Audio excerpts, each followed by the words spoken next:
Why is it so choppy now? Or I don't know.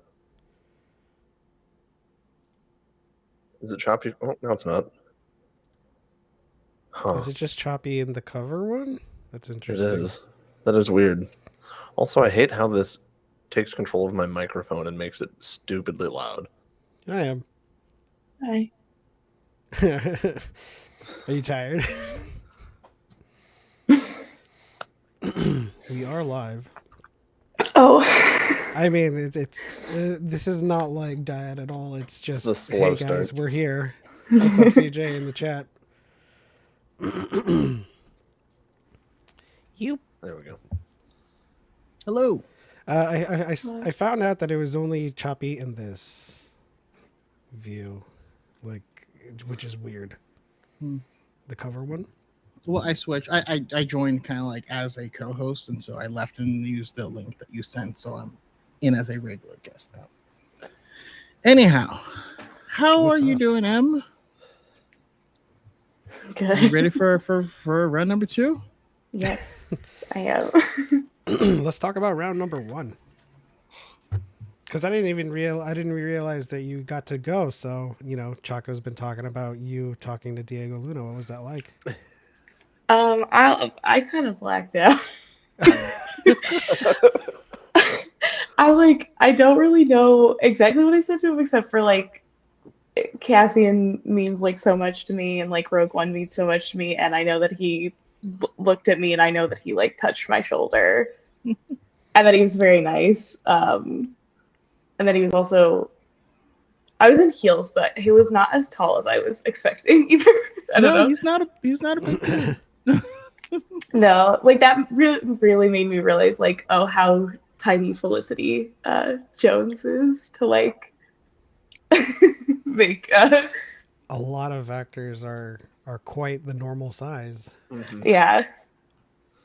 Well, because Genevieve, like, I mean, I was closer, I didn't get to meet her, but like, she's kind of tall. I don't know, she's in heels too, but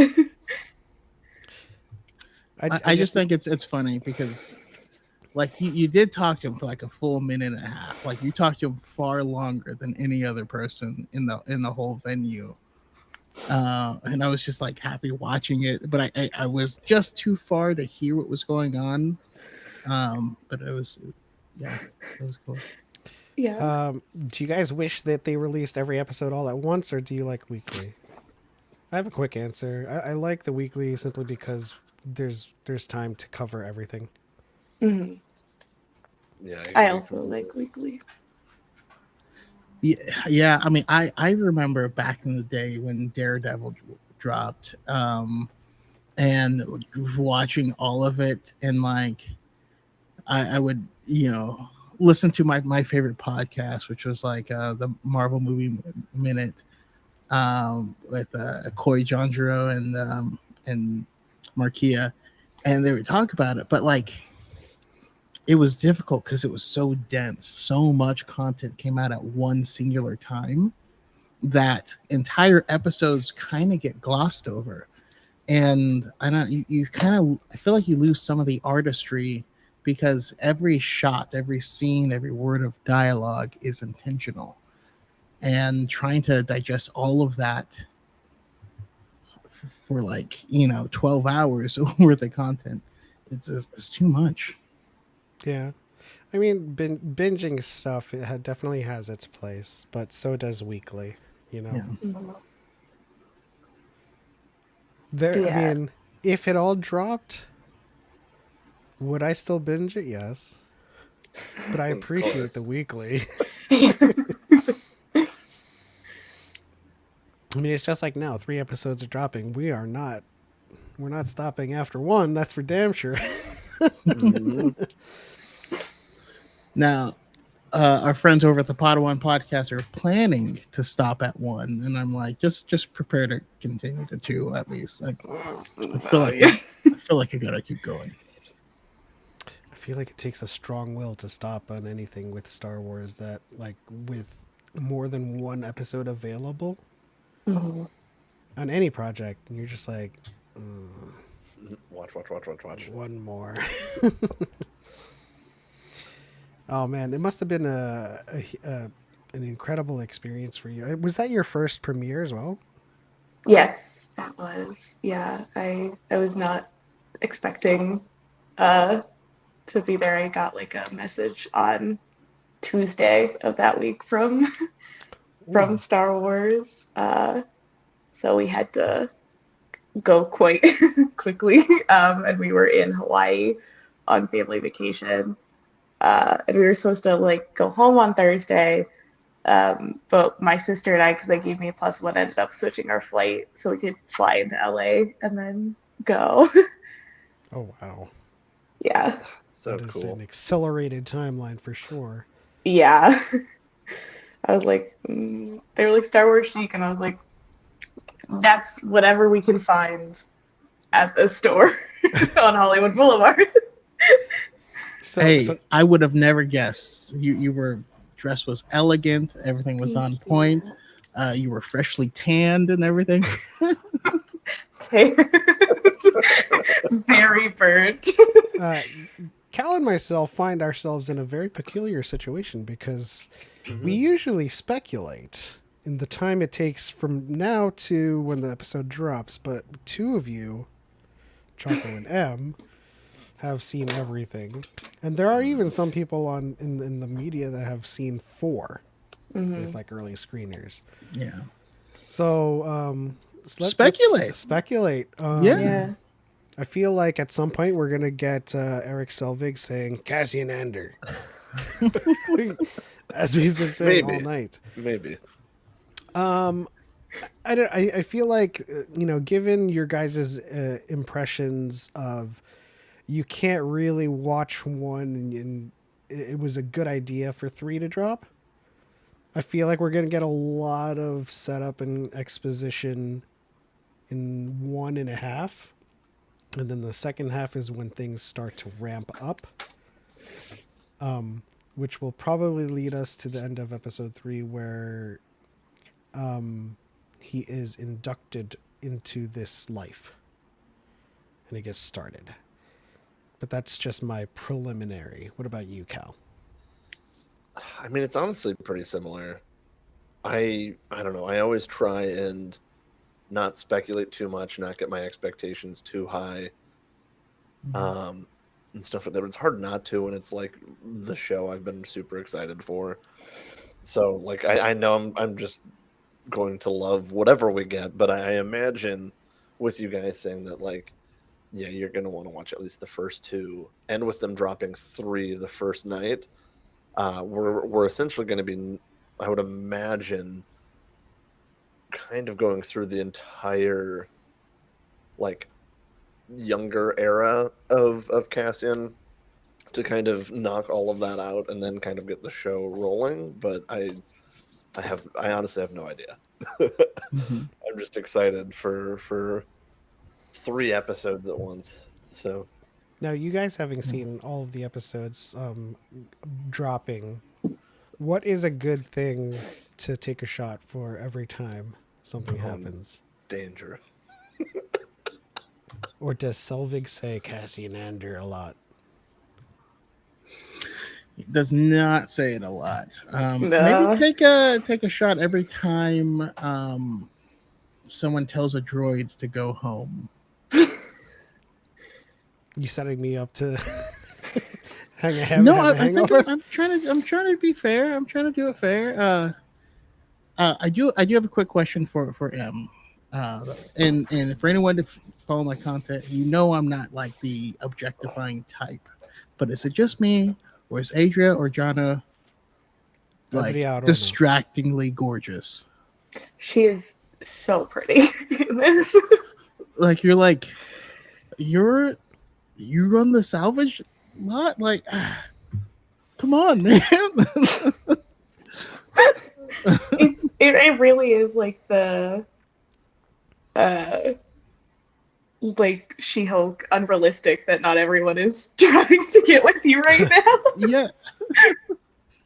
That's so funny. It reminds me of our conversation with the other quarters of Kessel Run Relay when we were like simping over Domina Tag. And I now mean, it's Adria. Yeah. First of listen, all- even Alyssa Wong on Twitter was like, "Yeah, that's Yeah. that's fair." So I felt like we're in good company. Yeah. Affirmation. It's going to drop at 48, right? That's what you. Traditionally, it's been 48, 49, but you know, we're cool. Hang out until then. I gotta Yeah, it's not say, like it's one episode we're watching quick and getting out on. Yeah. We're here for the long haul. I gotta say that pronunciation of the actor's name, I was, I was tempted to call you an uncultured swine. So here's the thing. My wife is Mexican and speaks Spanish, and me attempting to do stuff, even if I can get close to it, for them is so abrasive that I just can't do it at all. You know what I mean? Like, I feel that, yeah. you know, just like, okay, I'll just Oh, that brought back some trauma when I went back to the Philippines and I tried to speak. They were like, "Stop." I'm like, "Relax, okay? I'm trying." They're like, "You have heavy accent." I'm like, okay, this is true. How long are the episodes? We have inside information. About 40 minutes each. These yeah. three are, The yeah. three together was like an hour and 45 minutes, right? Something like that. Mhm. It did not feel that long. No. So here's the difficulty as well is they edited out the credits, and so Mhm. like you would have a feeling of like, okay, I think it ended, and then there would be like an intro scene that plays in everyone, which led to sometimes being like, that's it. Hey, I mean, it's better than 3 hours. But luckily, I don't have any early morning meetings. But if you do have 3 hours, Kessel Run relays. Oh gosh, I did. I listened to the whole latest episode. You guys, who fell asleep? Was that Olivia? Was that Liv that fell asleep? Poor Liv, yeah. Gosh, you guys were like, "Liv, you have anything to say?" Yeah, poor Liv. Because we recorded like because our friend Sabi had, you know, she's on my coast and she didn't like get home until like 6:30, so that's when we recorded. And yeah, and she was like, it was a combination of she just was like, Cassie is not my favorite character, and we're also like recording late into the night for her. And poor. I feel like Kessel Run is literally like the literal like let's hit record on our conversations, and it's just so fun and energetic. Thank you. Yeah, but you guys are just so much more energetic and engaging people like than I am. Like if you hit record on my conversation, people will be like, "Oh, this sucks." I'm like, "All right, I need a cut." So but you guys can just go, and it's wonderful. Thank you. That's so sweet. We are very proud of it, and we were nervous to start it, but we like to think that we're funny. Um, You guys are. You guys are. Oh, okay. I have a question for if someone was like hadn't heard you guys before, and you were giving your elevator pitch of like, "Hey, you should check us out because what?" uh, because we're just three silly little guys talking about the Star Wars that we love the most, which is kind of maybe not what like people traditionally think of when they think of Star Wars. And we like to cover, you know, books and comics as well as like the movies and the TV shows. And we genuinely like each other and we genuinely like Star Wars. And I think that makes for a very nice conversation between the three of us. Plus, you know, we cover comics for all those people who are trying to get in or like, hey, why is no one talking about Star Wars comics? Hey, Liv are talking about Star Wars comics. Yeah. You guys are all very, very passionate too. You guys have very unique passions too. Like, Yes. Like categorized passions, I would say. I think like when people think of the Dyad, it's just a holistic Star Wars lore picture. But when you think of Kessel Run, there's Valance, there's Domina, and there's Cassian Andor. There's Cassian. Cassian Andor. Cassian Andor. We're like, Andor. we can't tell you shit about the Jedi, but let me tell you exactly what happens in the entire Solo movie and what scenes they cut I'll listen. and where Valance would be. Oh, you know what else is great to check out? We have a good friend that likes to stream on Twitch, is by the name of CalForrer. Oh, I think I've heard of him. Yeah, that's some rando. Yeah, No, who are tell you? us about why? Yeah, if someone's like looking for someone to stream, you know, why would you check out a CalForrer stream? I mean, honestly, it's less about the stream itself and more about just the group of people that we wind up getting together, really, and just having, taking inspiration from a couple of people known as the Dyad and making an awesome, welcoming community of people that just like to get together over the same things and just have fun in a lot of ways. So it's more than just come hang out and watch somebody play a game. It's come hang out, make friends, find other people to play games with and stuff like that too. So in the words of Dom, it's family. No, it's really true. Like, I mean, there's some like some streams you'll jump in, there will be like 1,000 people in there or whatever. Mm-hmm. You may or may not have your ear, but they're all just sweaty. You know what I mean? Like, they're so sweaty. I mean, I sweat. There's nothing wrong with sweat now and then. Sometimes you want to touch some grass and smell some flowers, True. And there's a thing called Squad Up Saturdays that happens on Cal streams. And if you watch the stream, you might be able to join in the game and hang out and there was one kill some lazy ducks. Sunday that was pretty much, I think it was just Harith and I riding around on bikes during the rain in GTA, just listening to lo-fi music. It was just way too chill. Yeah, I mean, if you tune into Dyad in the Force, Cal's live right after. He's usually in the chat and lets us know what's going to happen. Yeah. We are T minus, I don't know. It's 48. Seconds, it's not there hopefully. yet for me. Not there yet for myself either. Escape Reality Film says, like, we get sweaty sometimes during squad ups. I've gotten heated before from Duck Duck Goose. Yeah, CJ's gotten a little cranky at times. But it happens. They're especially like on the squad up days with Goose Duck. It's essentially a game where everyone's lying to each other to try and sabotage and stuff like that. So it's a good time, and it can get a little chaotic for sure.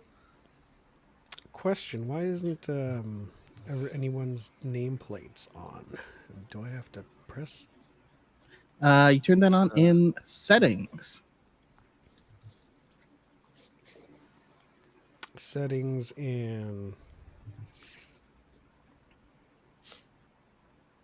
now I will talk real quick briefly about the High Ground podcast that you should check out. I wanted to get more people on, so we're switching formats. We'll be on tomorrow, and we're basically covering whatever episode of Andor releases previously, plus probably some extra stuff, but I'll be able to get a revolving cast of people. Tomorrow will be awesome because I have Josh Mace Windu's coming on. There is Megan, the great Jay Stubes coming on. I have Tropical Joe coming on, as well as Carly King, and we're just gonna hang out and just a bunch of heavy hitters, man. So these are all people that were there with us at the premiere. Along with M, but you were gonna be here tonight, so it's like, okay, I'm gonna save him because she's a special gem in this. Like, there's certain people for this I have to like space out, like M, Sunflower Stardust. Yes. It's Jen there's Markham. there's Yes. a lot of room because of course we are going to be covering Andor on Saturdays as well. So whoever's not on High Ground will be on Dyad, and you know, just talking about Andor for the next several weeks, every week, every Wednesday. Can't wait. Of course, there's also going to be a fat drop in the middle of that. With Speaking of fat drops, Is it out? it's there. And now I have to create the group watch. Weird. I still don't see it on mine. Let's see here. Start, and then if you guys go back to that thread that we have for the premiere, you guys should get the Disney Plus group watch link. And for those in the chat, we'll do a 3, 2, 1 start, or you guys can start watching on your own. That's perfectly fine. We have Dio, we have Obi-Wan. That will quickly be changing if they release Andor profiles. Imagine. Which, like, they have to, right? I think so. And we have the other Grogu. Uh-oh. What happened? Nothing happened on my end. Why? Did you X out? I think accidentally, but I am back now and I am here. Also, you know what it's like being in the dyad? Like us both having Grogu stuff like that is not planned. It just happens all of the time. It's weird. It's uncanny. Yeah. All right. I think we are ready to go. So if I hit start, is it going to automatically play? Yeah. Let's do this in 3, 2, 1. Let's go. Nope.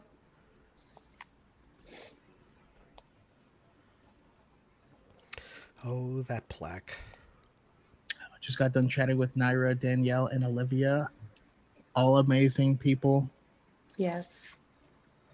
We love our Latina Star Wars fans. It's amazing.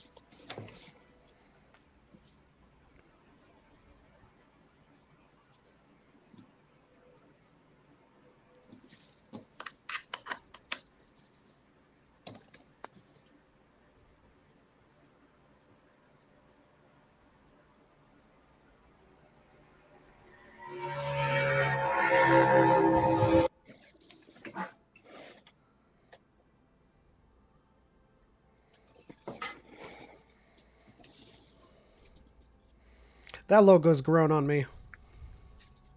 I like it.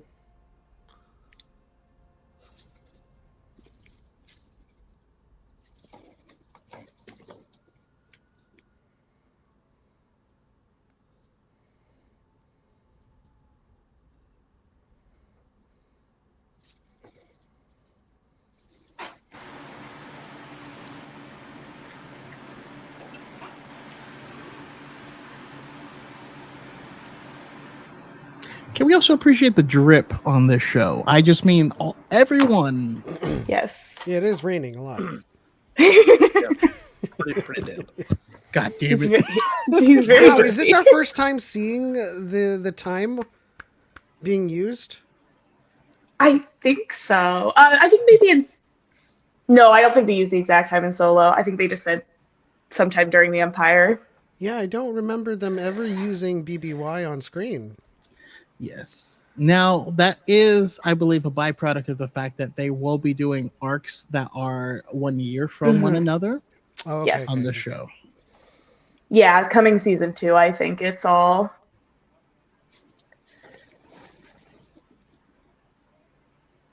Yeah, season 2, every 3 episodes is 1 year.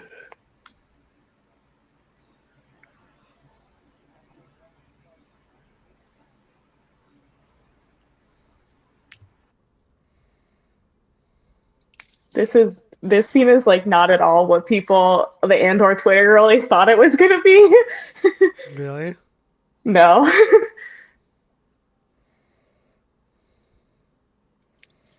Okay, you need that cup? I I'm like beyond here for this. Just like aesthetically already.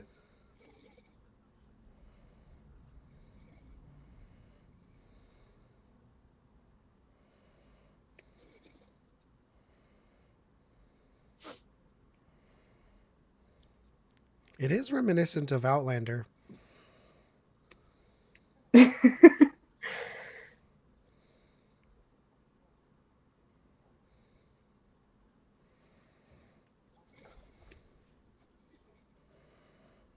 Oh, 100%.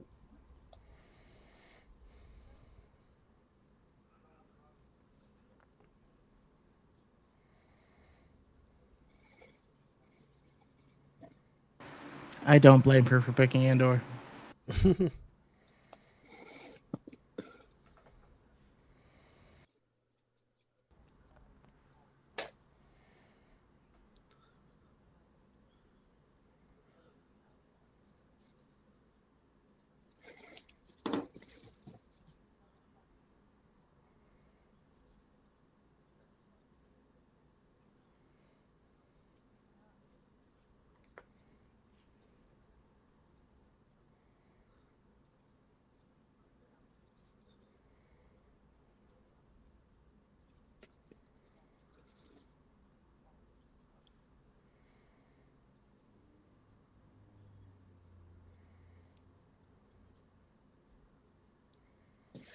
This guy is paying attention way too much to everyone else. Yeah.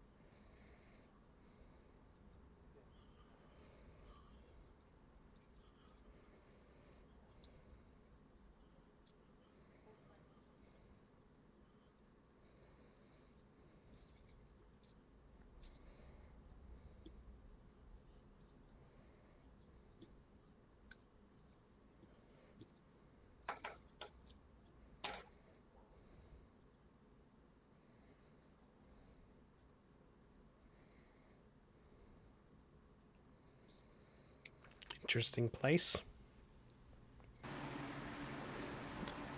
Also, as always, I maintain Star Wars is sci-fi. Depends on who you're following. If you're following a Jedi, it's fantasy. If you're following Andor, this is Sci-fi. sci-fi. Mm-hmm. True.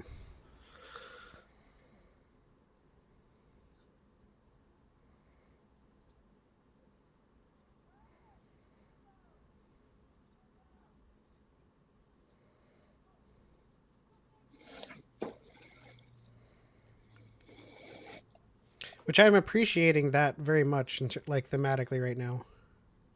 It's very different. Hmm.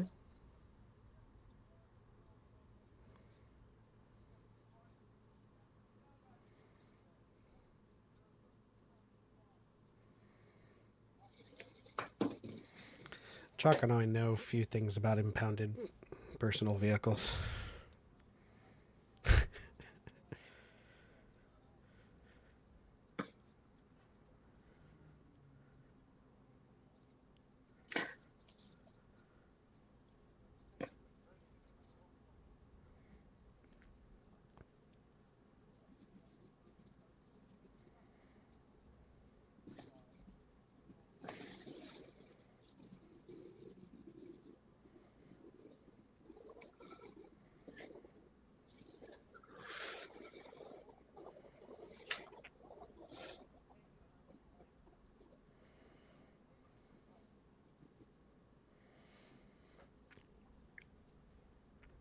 It's a good policy.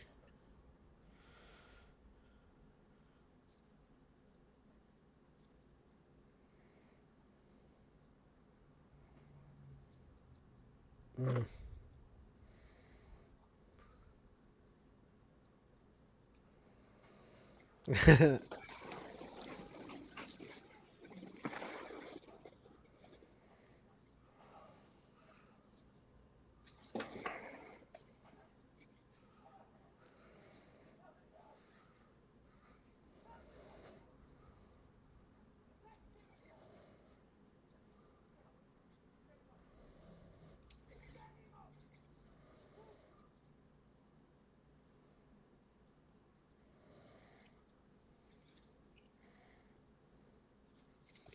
Did he headbutt him to death?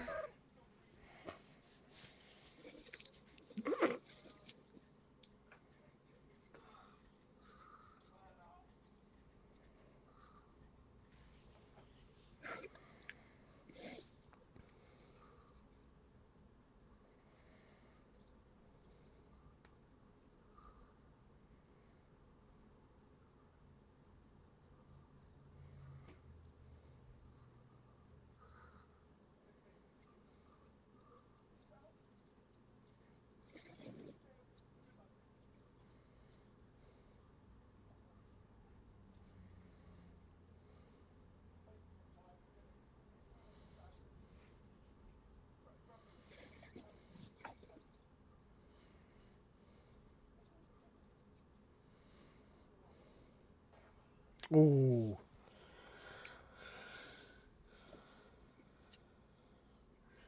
Really quickly.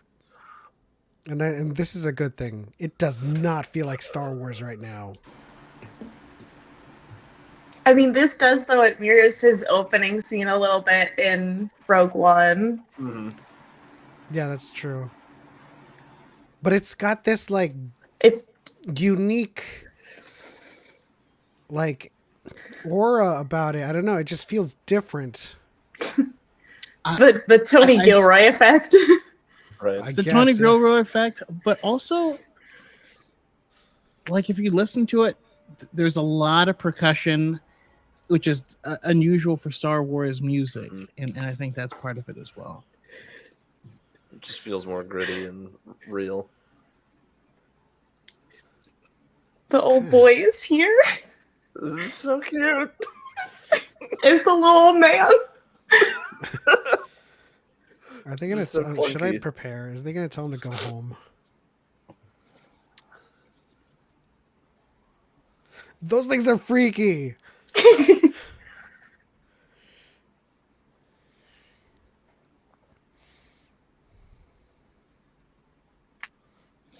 Oh No. goodness.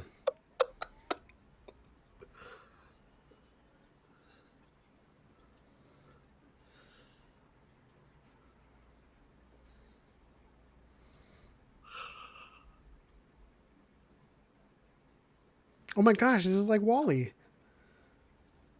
Oh yeah. That frame.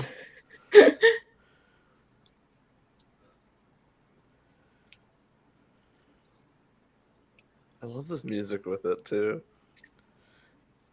CJ says this is obviously still Star Wars, but still has a tone we're not used to in most Star. Yeah.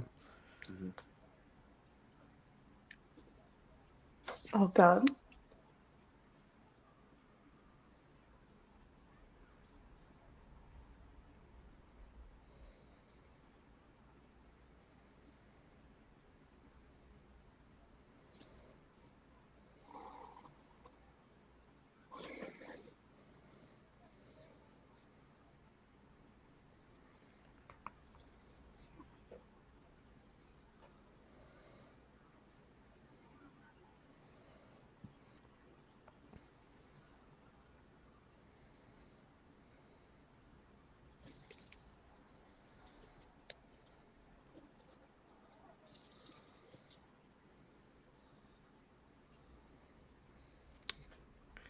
Is that the Legacy run? It's the Starlight Beacon. If you know, you know. It's too soon, man.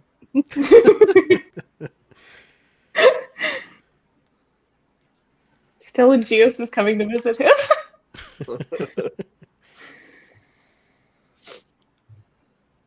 So we have a new language.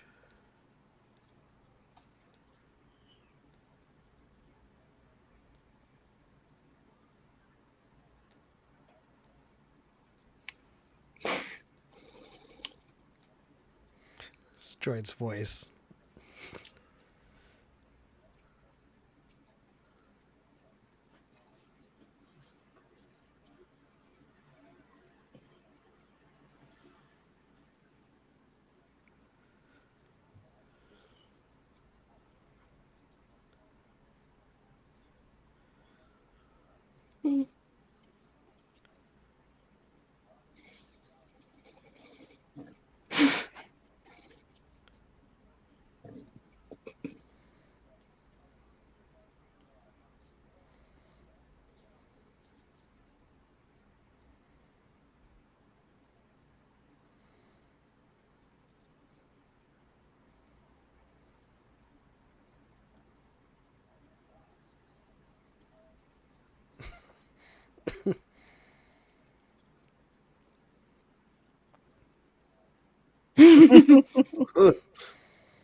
I love droids because they're a mixture of a dog, a toddler, and a computer. Yeah. I also love the name B2 Emo. Me Yeah. in high school. Hmm. I love how like I thought he was gonna be in like a not speak basic, but I like how visually he's so different than K2. He's short and colorful versus and very like square versus K2 is very tall, sleek, all black. Also, I just appreciate just the diversity of droids that we're getting now, because before this new renaissance, it was like astromechs and the protocol Maybe a droids. yeah.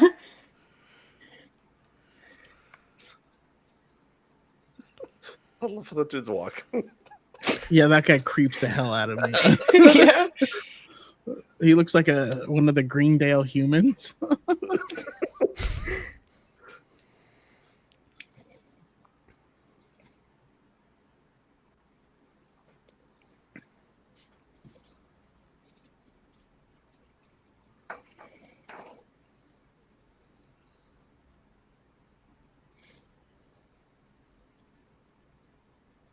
I think I'm gonna do for future watch alongs is I'm gonna get like a hangable LED counter.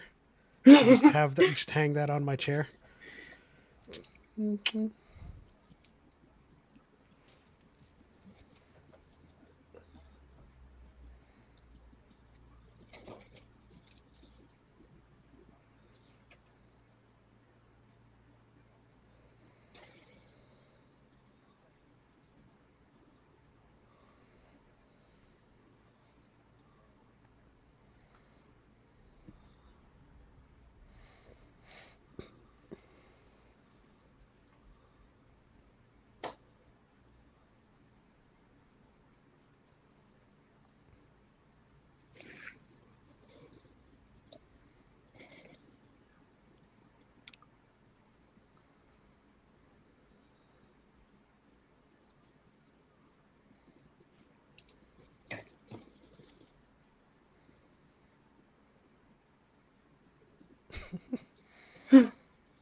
Let's go. Yes, and.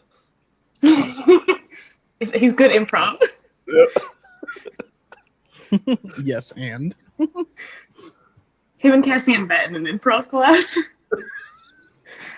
Wow. I want to see a Star Wars improv class now.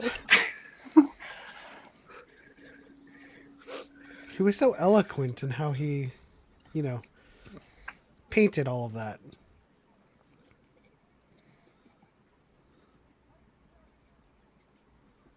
He's just a child, only 21 years old.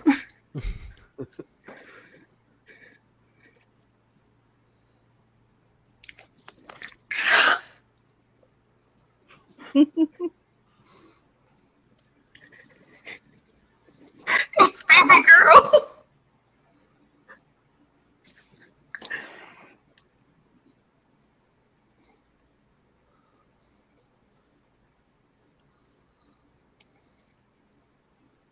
so are the girlies big fans of his? The girlies are like me, Jay, and Claire, and Julia, of course. There are some girlies that are big fans of his.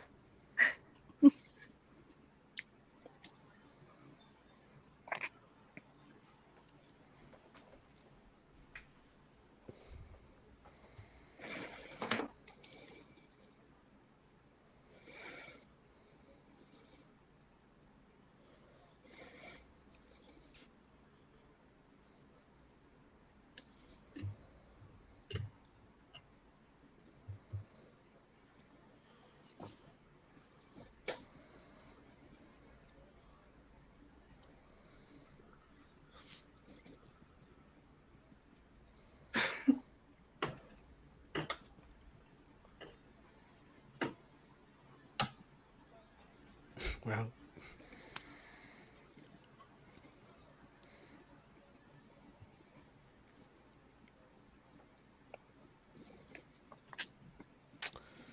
If you've ever played Destiny and died to misadventure, Too often.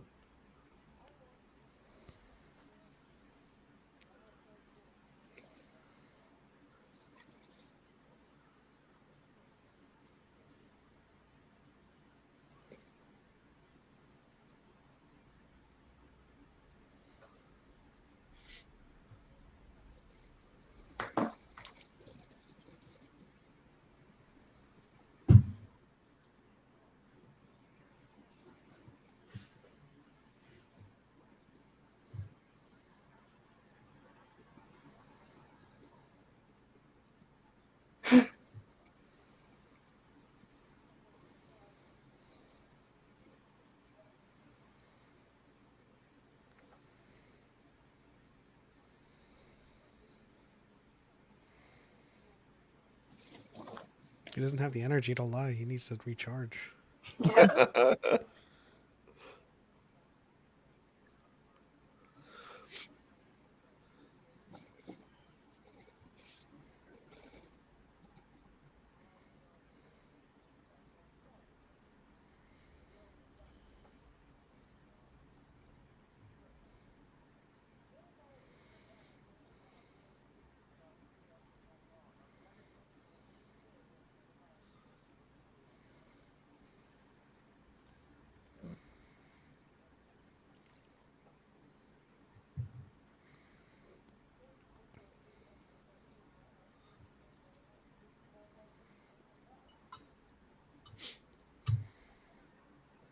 Do we have a name yet for that guy? Cyril. Thyril? Cyril. Cyril. Karn. I think that's how you say it.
I'm upset she's playing her because she can't play Satil Shan.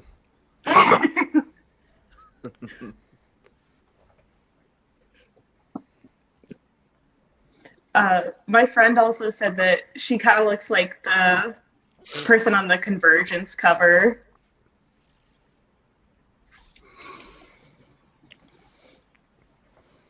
I'll have to take a look.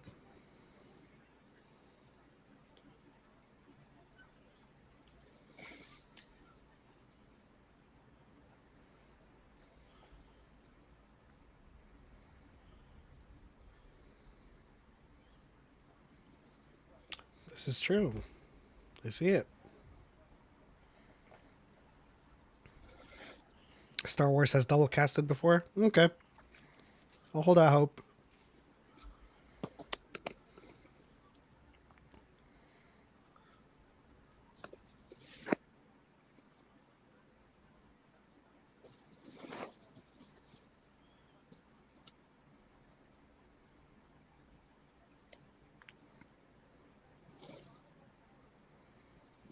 Tim.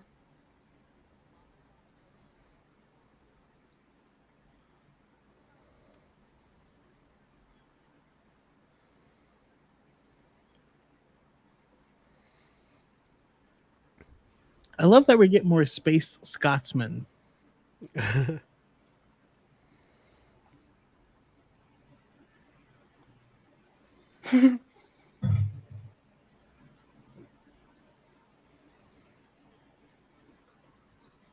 I would too. Yes, yes. Right? That's like,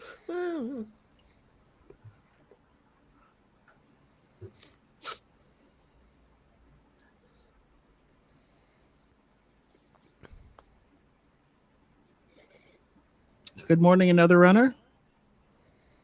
Good morning. Good morning.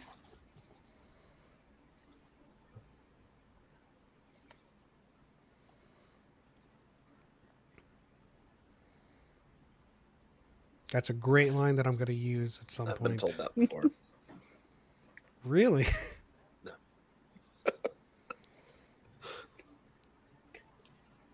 Good to see you, Tim.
When's the last time we seen something like this? Ewoks?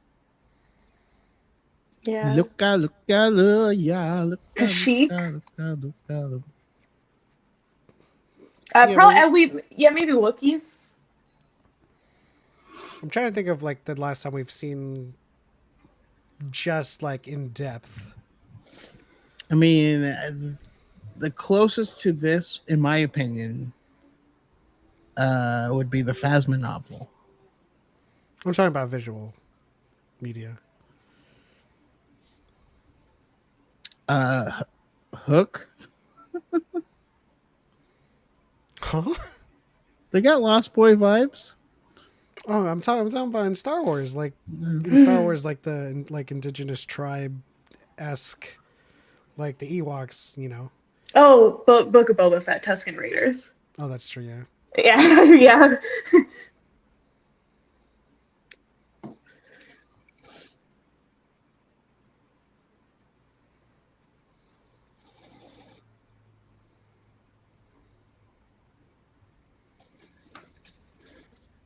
This guy needs to stop clenching his butt cheeks. No, he's so type A. Unfortunately, he's too relatable. You can bounce a quarter off that ass.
God, their jackets are so cool.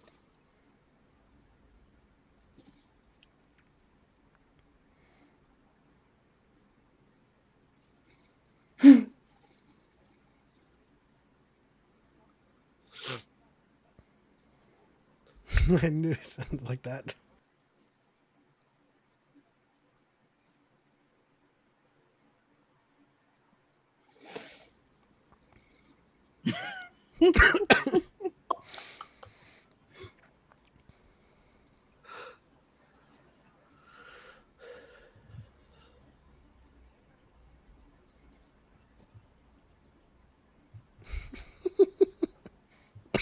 Whoa.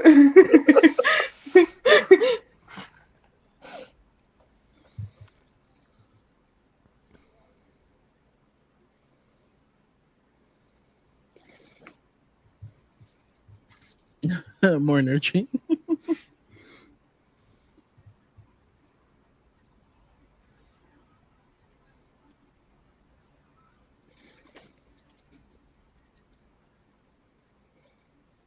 You know, she has been present at 100% of the premieres I've been invited to. Really? Yeah, she was in Morbius. Effort. What a project lineup for her in 2022. Yeah. I would have 2 nickels. It's not a lot, but It's weird It's that it 10 has twice. Also, in certain angles, she's reminding me of Winona Ryder. Ooh.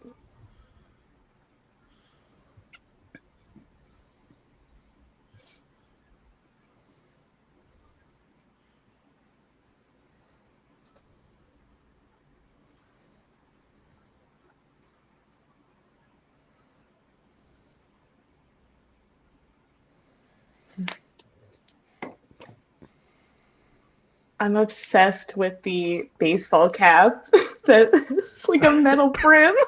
Yeah. not gonna lie, first time I saw him, I was like, Colin Kaepernick? That other guy's just Covered. wearing like a hoodie.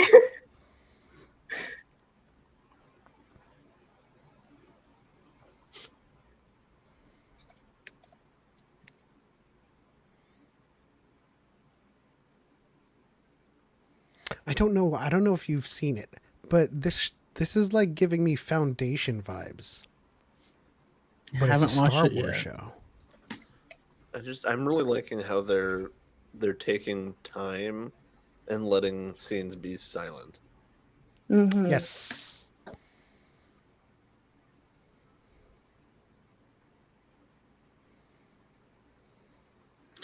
Andor is to Star Wars what Logan is to X-Men. Yeah, yeah. That's Oh, blue noodles. new thing, right? Panda Express new menu item tomorrow. Bloodles.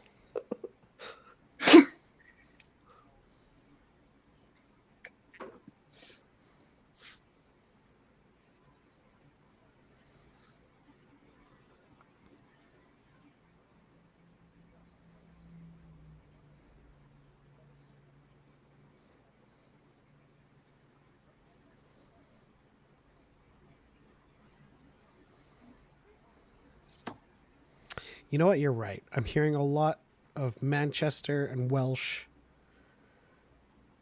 and definitely Scottish. This girl on the left is very Welsh, Yeah. Mm-hmm.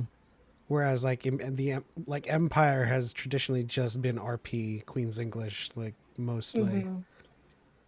Cyril offers a representation for us girlies who are in the group chat or who are in the group project being like, the project is due tomorrow. Why have none of you put your stuff in this Google Doc? I'm going to have a panic attack.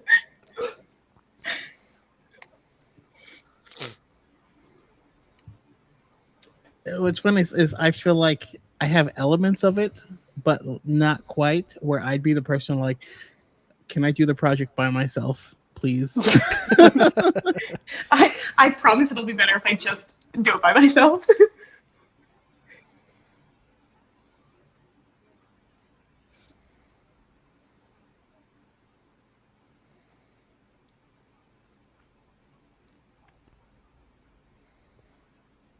In the name of Chob, I'm gonna start saying that.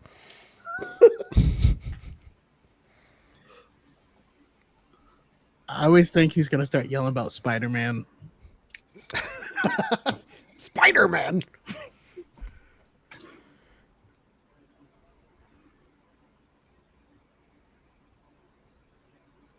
Cassian Andor. Sounds like a cool road to live off of.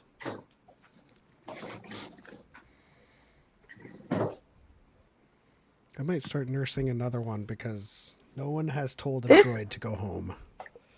this is a very specific reference, but he talks like Rumpelstiltskin from Once Upon a Time. I don't know if any of you have seen that show. Yes, I I have. have. This guy or Yeah, that guy. Yeah. He talks like Yeah. Rumpelstiltskin. Also, are those the same hounds from Solo? Yes. Okay, that's what I thought when I was watching it, but I wasn't. I like tried to look it up. I wasn't 100% sure. But he did tell the droid to go home and charge. when? The last time The we one saw that the got beat droid? on. B2 emo. Oh, but like, I was looking for like a direct go home. Oh. Well, okay, fine. I'll give that to you.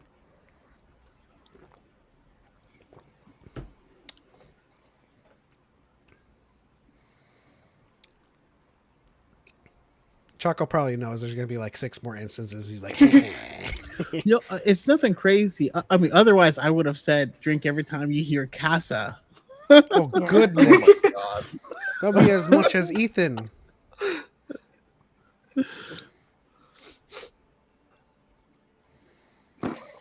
Yeah, you're right. You know what? Yeah, I would be very upset. After one, I'd be like, there's nothing more.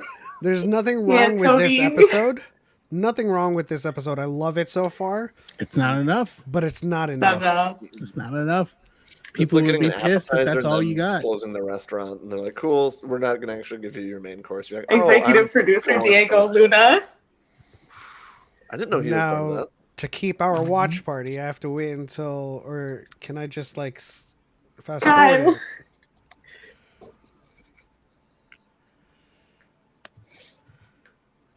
There you go. Play next episode. All right. For those in the chat, starting episode 2. Oh, we also didn't get the recaps. Right. Thankfully, it's like we just saw it. Don't Yeah. tell me this.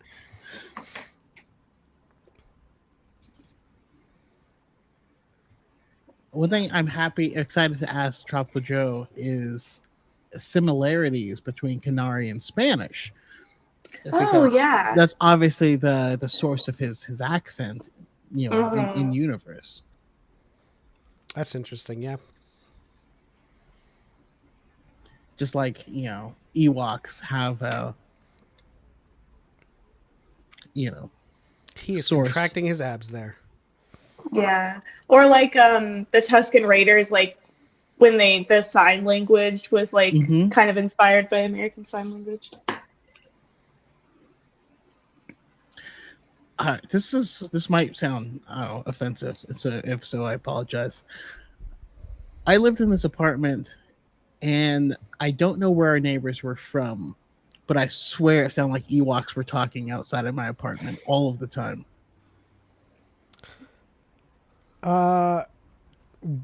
Well, some of the Ewok words are Filipino.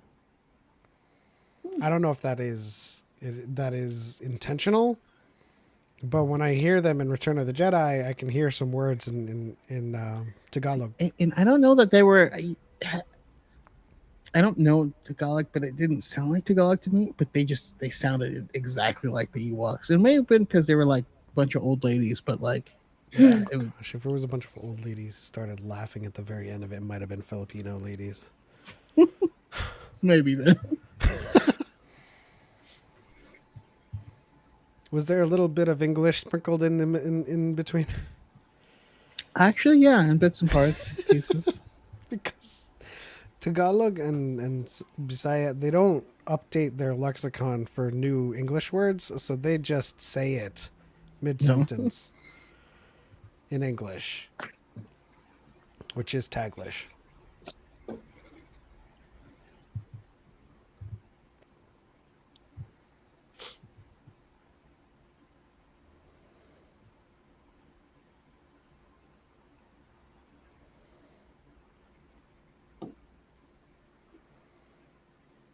feel like the kid that grew up watching National Geographic all the time uh, comes out when I watch Star Wars and it's like, "Ooh, what was that new little lizard friend?"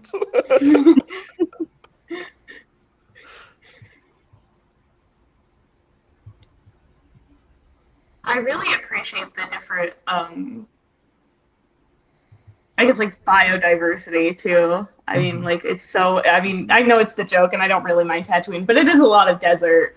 So it's Yes. nice to Yeah, see it's so nice to much get like out of green sight. and like you can see the moisture in the air in the snow. That's so true. Yeah, I mean, you can almost feel the humidity. All right, so we saw this in the trailer.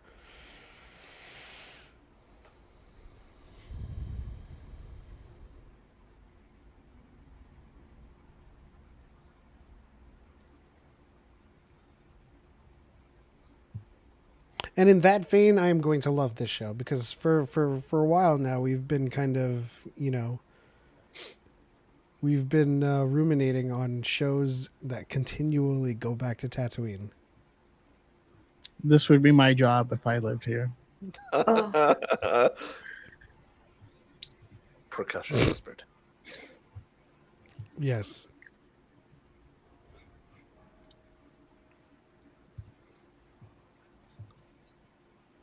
Sounds so cool.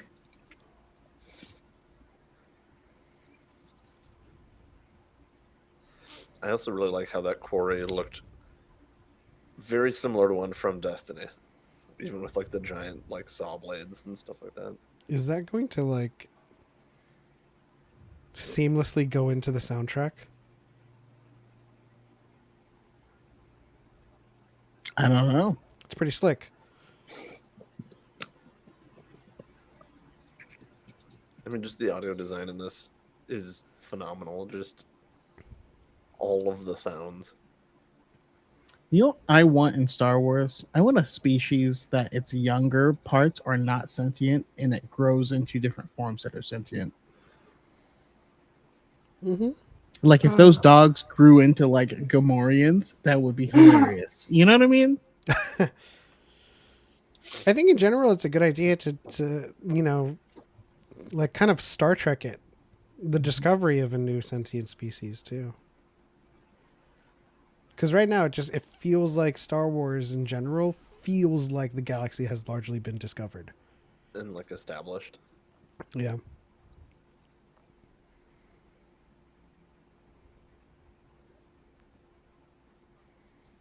Mind your business, Tim. Goddamn.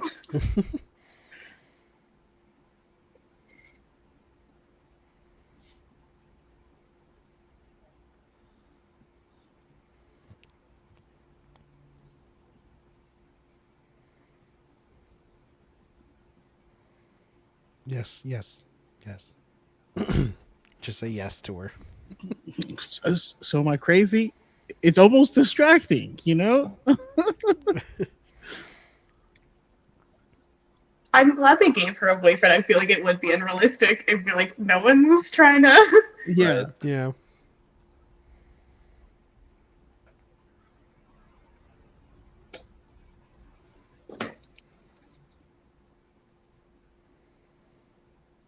Does he know that Cassian is Scanari?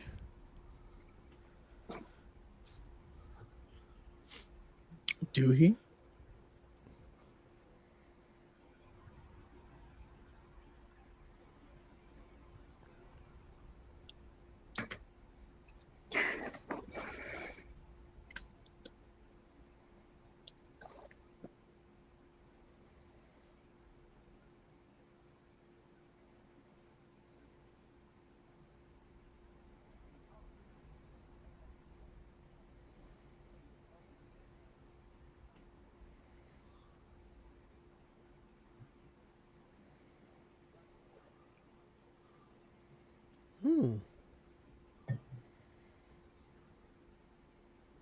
I gotta check that Mace short.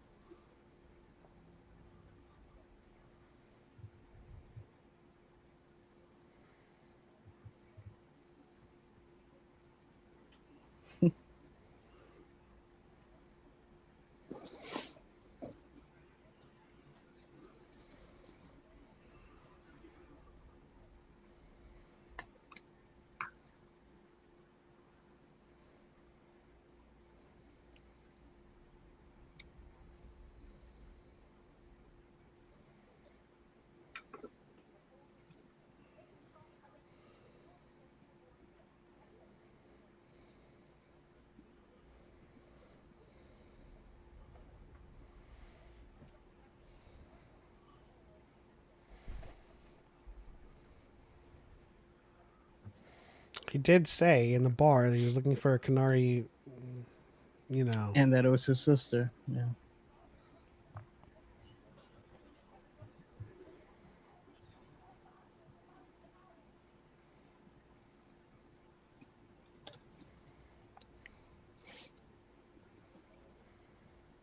Baba Bix. Va va voom.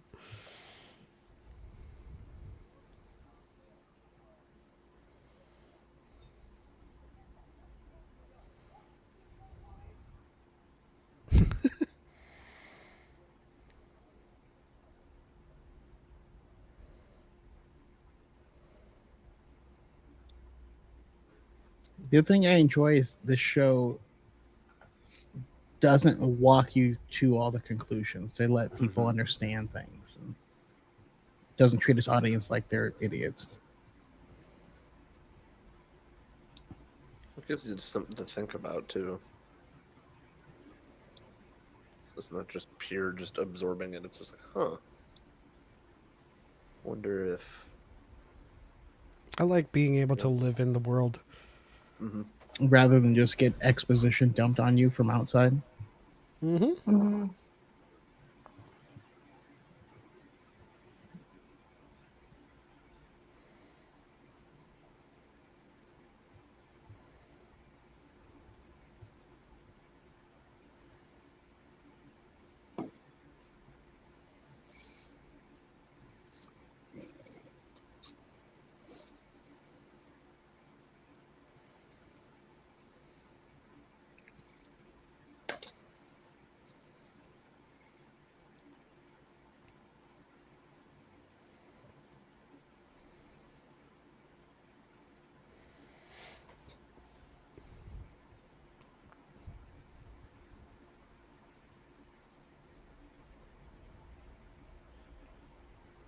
Yeah, exactly, CJ.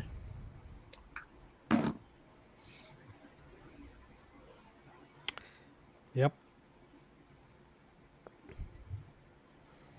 Is this guy jealous? Have you seen Cassian? Right?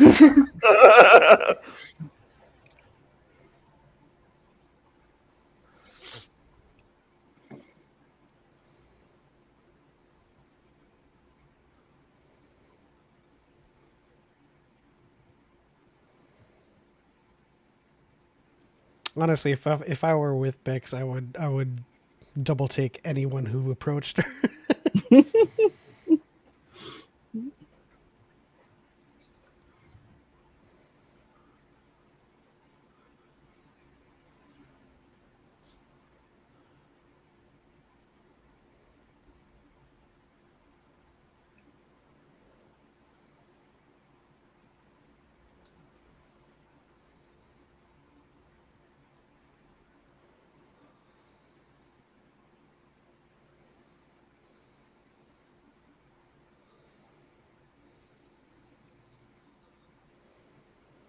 The other thing I've been joking about is you're gonna mutter "a cab" under your breath at some point while watching this.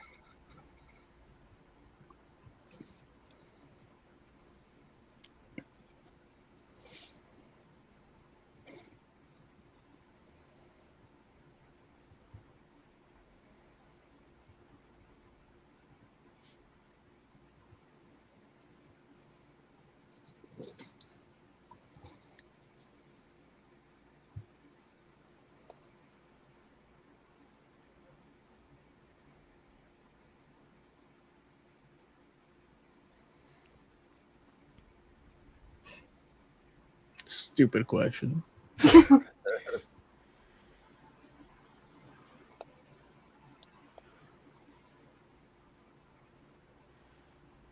could be in the hospital.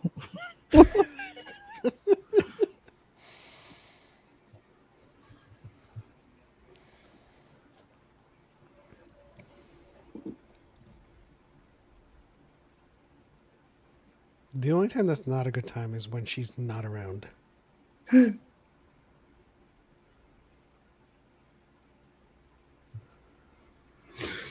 Whew.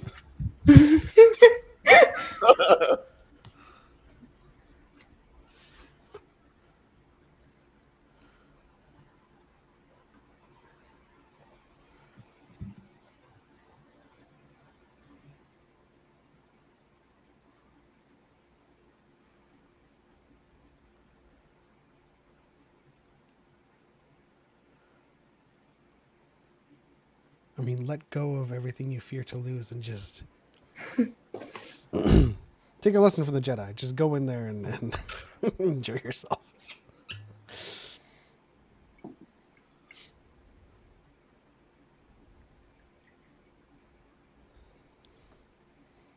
I almost feel like I could take a shot for every time she's on screen. We get hot and bothered.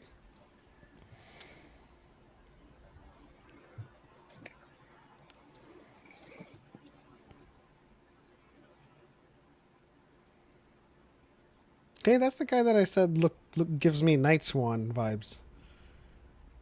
Oh, interesting. Is it a little late in the timeline for that, or?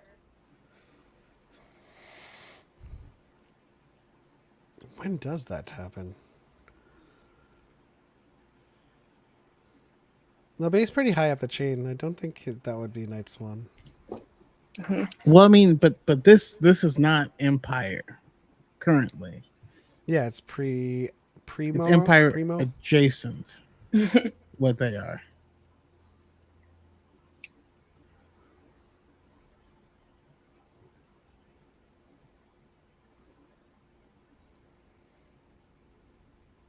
Preox Morlana. They call it primo.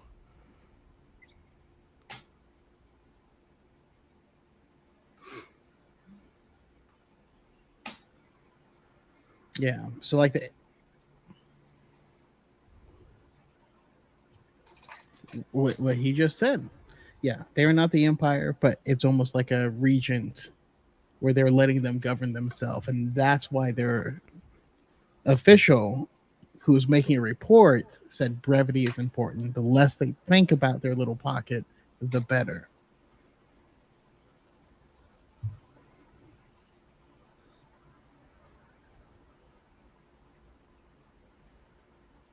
Oh, I love B.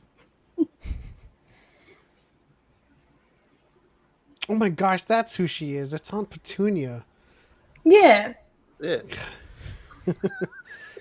I've been struggling with that for 3 minutes now.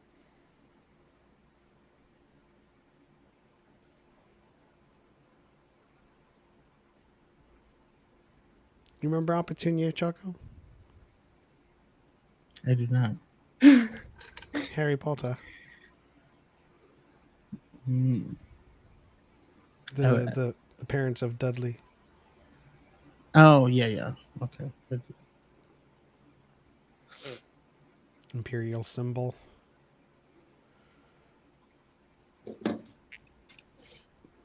They even brand their processors. It's an Yeah, it mine's cryptocurrency. It's an Imperial i7. That's what the I stands He's for. got the blurg. Is that a blurg? Where? His gun.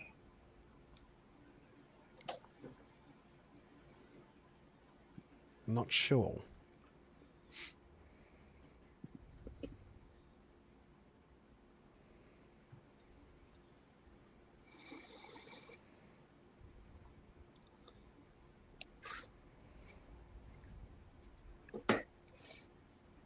Is it quad processing? I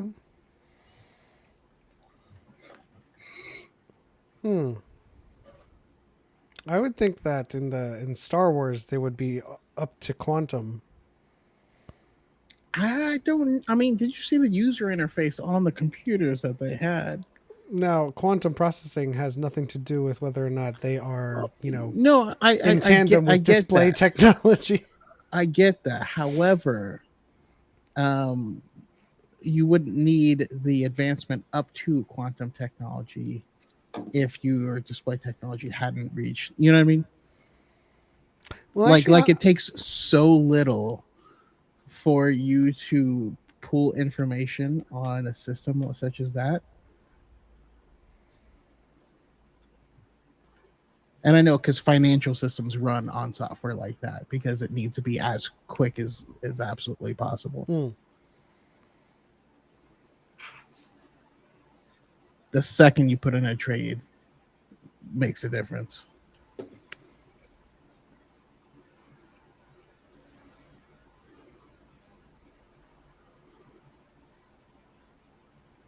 That's an interesting. Wait, Oh no, Cassian. it's a gorgeous ship. I love this ship. Fondor. Fondor, Andor, Endor. But it might come from the Fondor shipyards. I remember at the premiere, I like immediately was like, "Oh God!" And like it took other people, and it wasn't until he showed his face for people to be like, "Oh!" I was like, okay, maybe people aren't as insane. I'm like, I instantly was like, "It's Oh Luthen." yeah. Oh yeah, no, it's instant, just based on the voice, My boy. back of his head. Oh my God, when is he gonna start singing ABBA?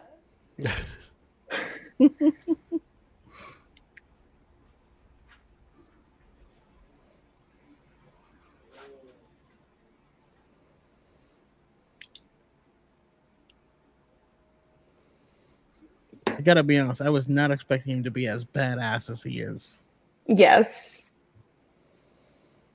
There's Chaco. much more Saw Gerrera than Mon Mothma.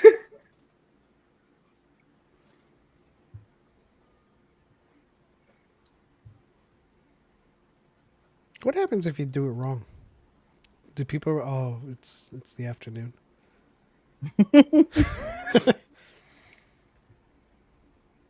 Oh fuck, I overslept. I'm sorry, guys.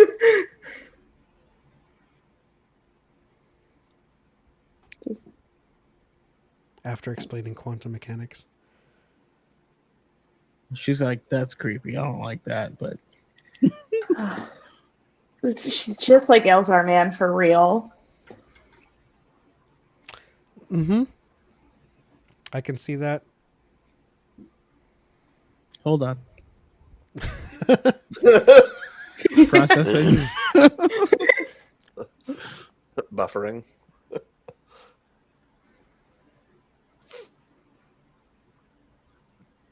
Shut up, Tim.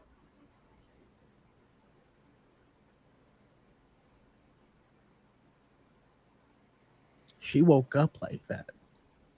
Yes, Always with the errands. like literally.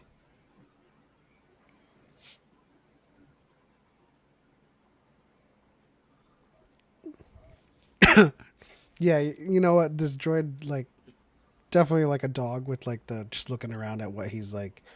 What you looking at? Is it for me? If Suki could talk, it would be this droid.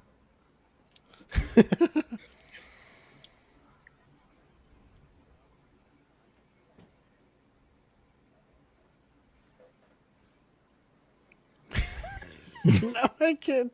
Now I'm picturing Suki there.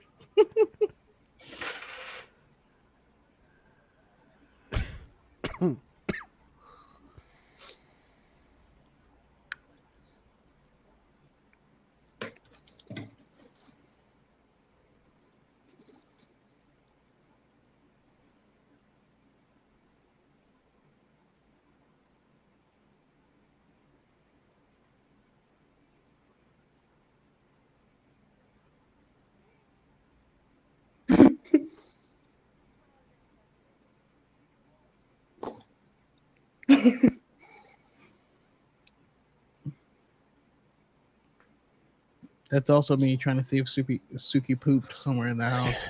I would be so upset with you.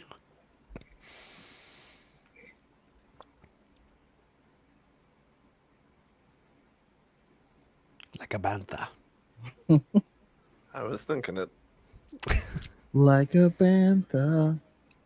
Ooh.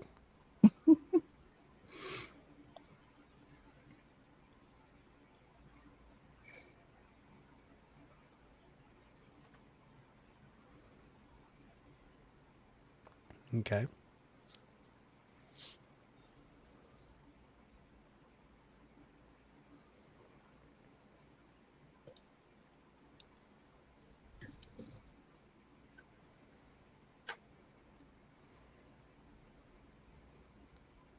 I feel like everyone just resigned themselves to going to sleep tonight.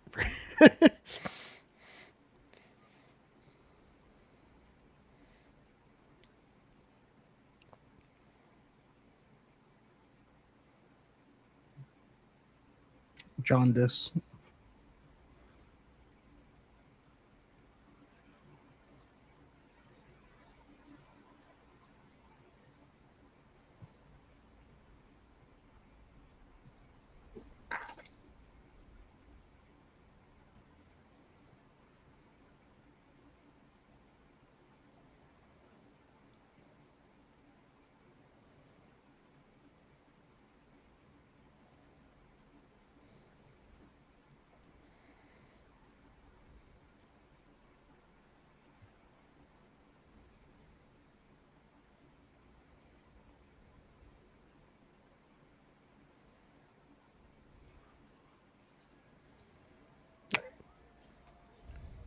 Ain't nobody looking out for her?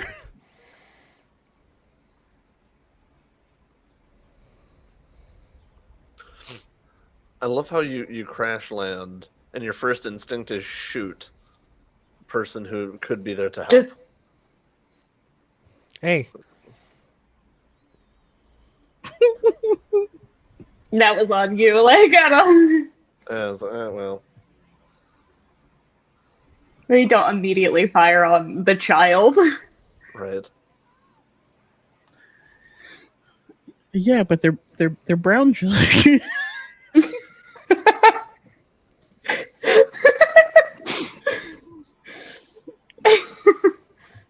this is very much like Savage's, like Pocahontas thing. U.S. immigration border policy.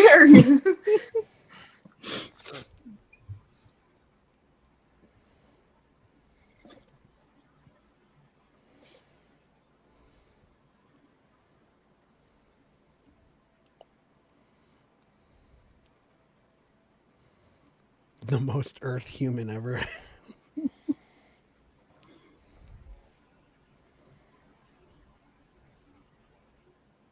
I thought that was a droid.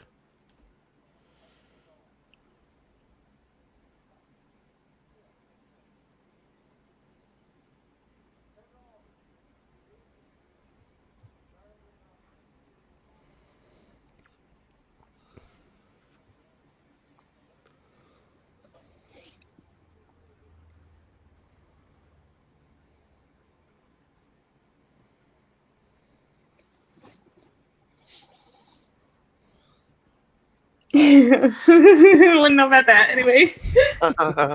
Anywho.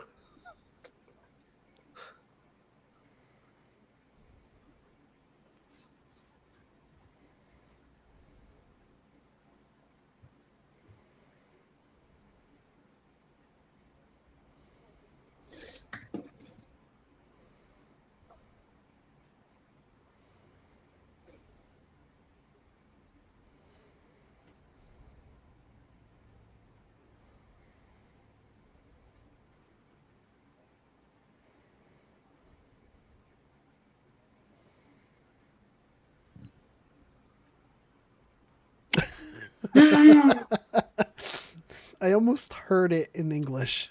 I also love how that's like a Lenovo monitor on that stand.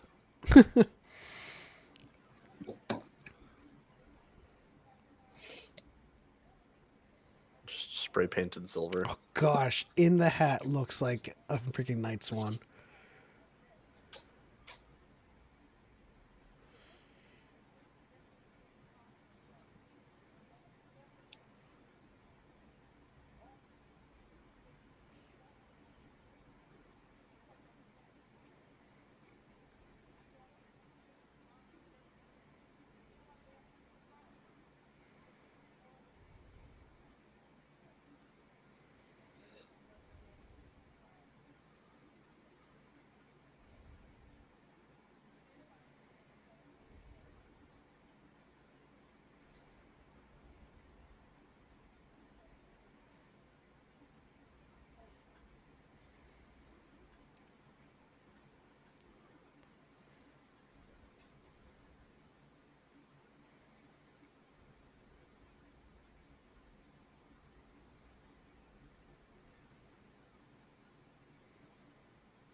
Here's the thing. I like how That their speech voices is so are- unspecific. It's very awkward. He's very unsteady. No one's into it. Imagine that same speech, but he's standing in front of rebels. It's the same, almost the same speech, but it's after he defects. That's all I'm saying. Okay, but all I see when he talks, and this may be my own fault because I'm rewatching the show Psych, is a young Detective Lassiter. Have you guys watched Psych? No. Yeah, it's been a minute. Look up Detective Lassiter. It's him, but younger.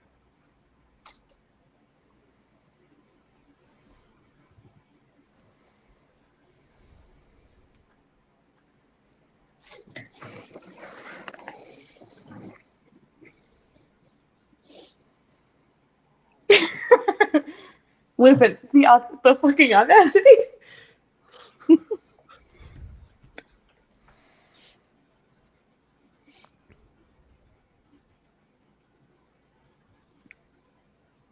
Oh.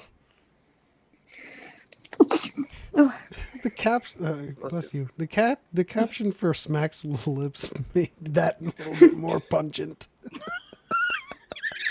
He just went, and I just read it. I was like, oh, I heard it even louder. I felt it. Stirs macaroni. Oh no. Don't. Welcome to Dyad SMR. ASMR.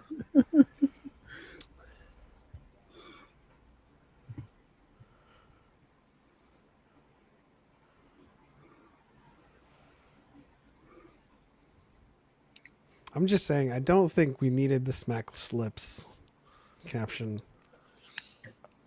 It's like the subtitles on Stranger Things. A little morbidly accurate. Oh.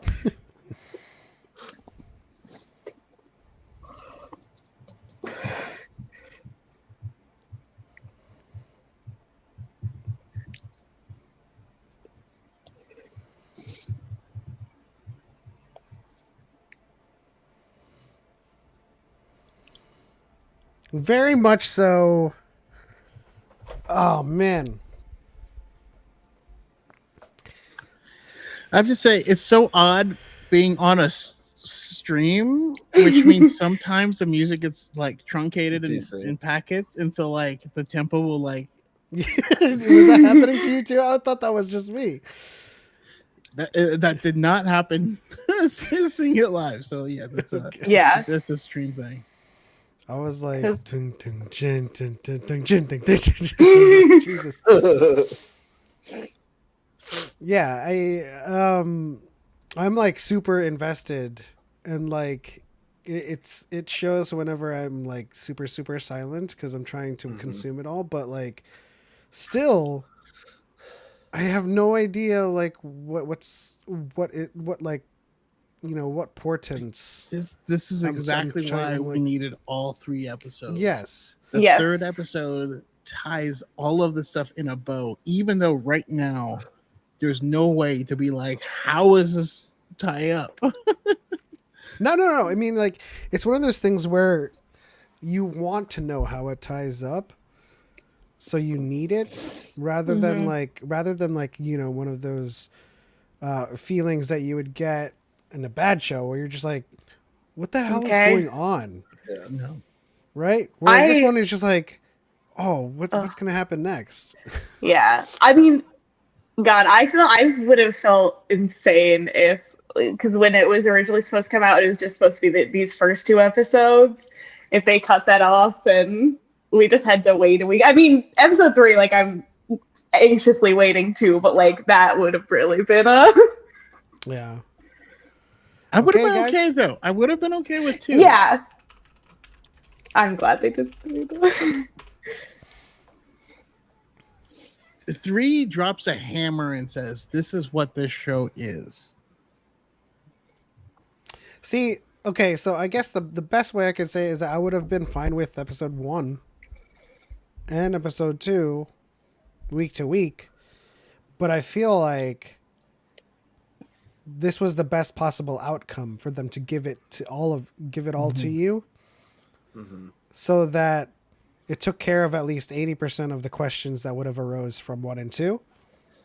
I think that's honestly the Well- biggest thing is not needing to try and justify, like, just wait for the next episodes to come out. Star Wars Yeah. community, just enjoy what we have. And that was one of the problems with Obi-Wan, is people weren't willing to wait. But like I've always said about any show, is you have to give it at least 3 episodes, introduce the world, introduce the characters, and then start the plot. That's what the 3 episodes do. And this is like a, hey, just buy in. Here, buy in, please. But we'll see. Do you think the general conversation is going to be pro or against at this point in time? I honestly think it's going to be pro. I think it's going to be mostly positive. Well, at least, so this is odd because I do not spend any time in that side of the fandom. Like, I do not simmer in the noise, and the side of the fandom that M is on is largely M's passion and enthusiasm. Now, I don't think there's going to be the same amount of Kenobi hot takes as there was. Because Yeah. this show so far is outstanding. Mm-hmm. It's just, It's also like it's so fresh, and I feel like it's a little early, I think, for people to have. I think maybe when Saw and Mon Mothma come in, that's when we're gonna start having the hot takes. Yeah. Yeah, that's true. And I bet the Saw ones will be especially horrid. But even these, like, look at this shot. It's just beautiful. that's just it. That's what I was gonna say. Is I'm like, this show just like scratches like every itch when it comes to like something that I enjoy watching so far. Yes. It's like the vibe, the music, the characters, the stories, all the set pieces. God. It's yes. Yes. Okay, so the mystery of what's about to happen is alluring. Mm-hmm. Rather than just the feeling of not knowing what's going on. Mm-hmm. Is that Christian Bale? Christian Bale makes a cameo in Star Wars, and it's that. Right. I would rather that than Thrawn, which is what some people are saying. Yeah, I don't know. Max said Lee Pace for Thrawn, and like I have not gotten it out of my head. That works too. The only thing that I'll say this. I've never gotten Dan Stevens out of my head for Thrawn. And that was the Beast in Beauty and the Beast. Oh, and that's actually Yeah. that is interesting. yeah, I've always had Dan Stevens in my mind, especially if you've watched Legion. Downton Abbey or Oh. yes, Legion. Lee Pace is Eli Vanto to me. But that's a,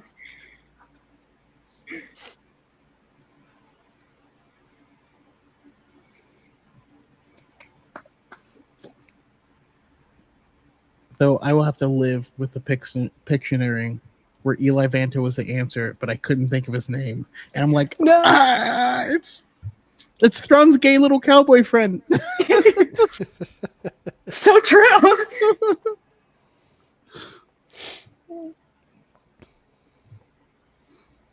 That's a marvelous shot.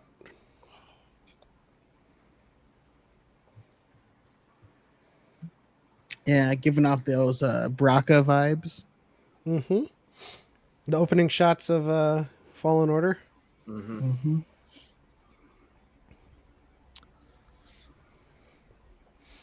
I mean, I've said it before, but I think for me, what in Star Wars I absolutely love is like, what is the common person doing? That's the stuff that makes it real for me. Oh, It's you're like gonna seeing love this this stuff is show, like- man. Yeah. That's why it's like this show just feels like it. I mean, it's made for many people, but it does also feel like targeted. I'm like, yes. No, it's made for Cal for sure. Yeah. I guess for now I'll take an honorary shot for just third episode. Yeah. Ferris feels so like well fleshed out and like so real. So you didn't take one last time he told the droid to go home in the last episode? There was another instance? Yeah, he said, "Go home. She's gonna worry about you." Yeah. And then we had the whole. You guys need to hold me accountable for this I stuff. love droid steps. Dude, right? Okay, so that it's the counts. most natural So thing. that counts. That was for that. What is my Like purpose? it's obvious that you Your would have a stairs. droid that Oh just my is God. stairs, but like you've never seen it, you know?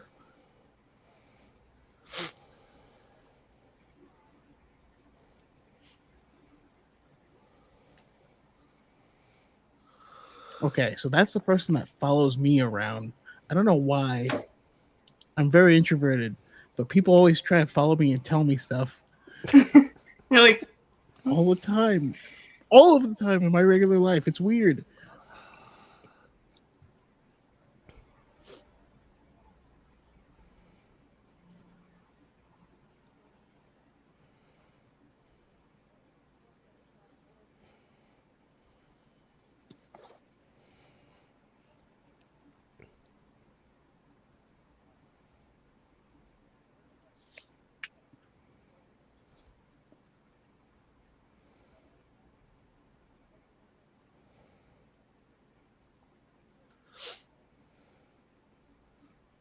His walking stick just looks like the prop lightsabers from.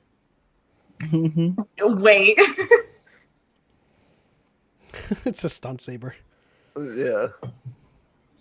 I mean, but it would kind of make sense based on like the other stills that we've seen where he has like the Mando armor and like what looks like Plo Koon's mask, like having stuff from the Republic era. Mhm. Well, no, these are essentially. The Republic, Republic gunships. Yeah. Either the same manufacturer making a different model, or they bought these on Wish.com. No, they look like the Wish.com versions because they don't have. Or like, Amazon as long Basics. wings or like the pods or anything like that. Amazon Also, Basics their version. uniforms just strike me as Naboo Wish.com. It's like, Someone saw Quarsh Panaka and was like, "That looks sick, bro." it looks like just a color variant of First Order attire, and they got them. Well, these are supposed to be like black. I guess we'll have to deal with blue and orange. Look at him. Look how brand new. Look how young he looks. Oh my gosh.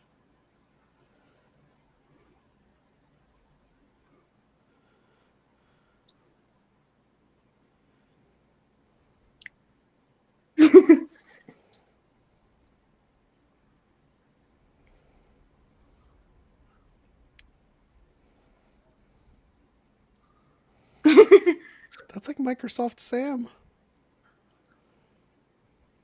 So clean. Nova Corps, but Yeah. they couldn't afford the armor. Yeah, I see that. What a bunch of a-holes.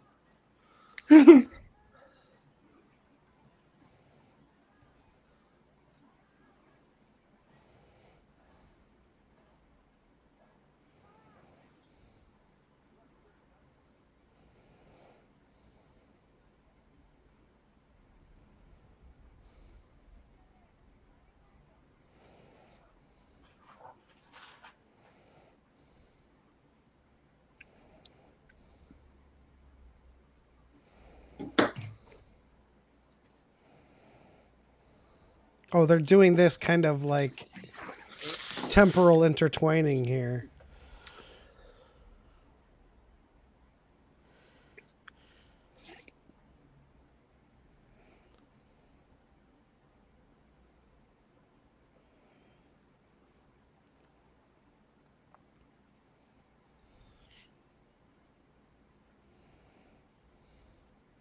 That's the Wish.com Republic dropship, gunship. The light version.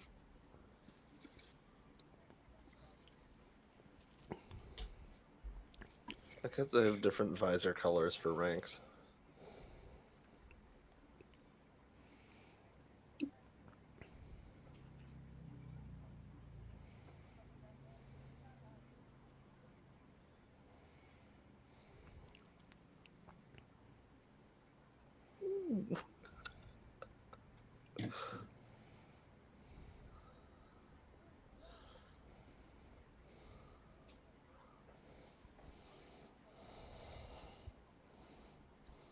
Putting the pieces.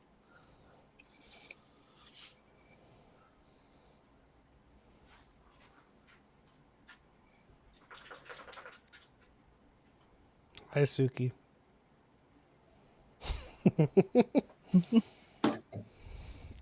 Mm.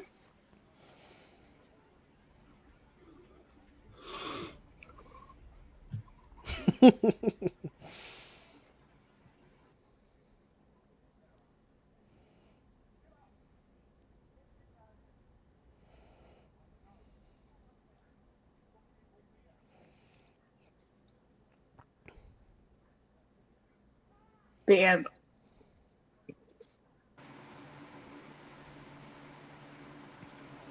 She said open season. So does that mean Jango Fett's coming? No, I'm kidding. You know, I wouldn't be Jango surprised if Fett. that was. Jango Fett killed Cassian's sister canon.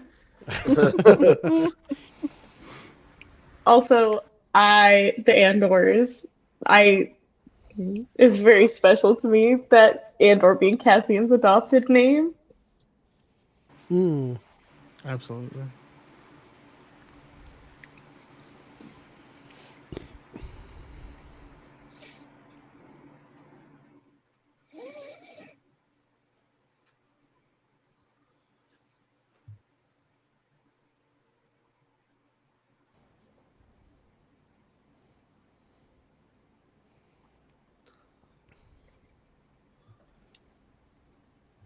Come on, man, get with it. Oh You gotta keep her happy.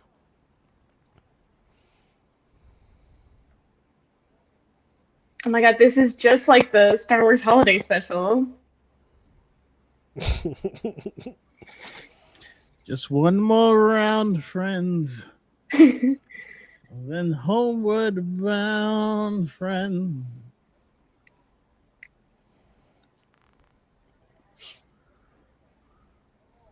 No. Oh gosh. Hey, Cap. The way he said no, my heart. No.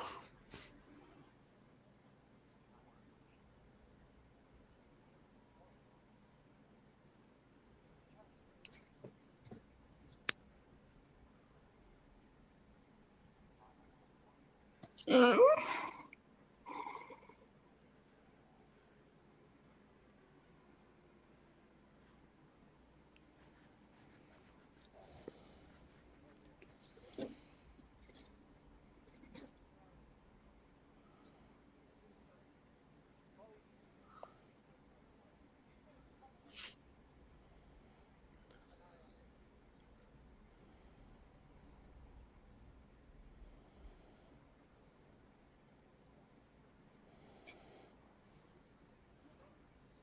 Andor.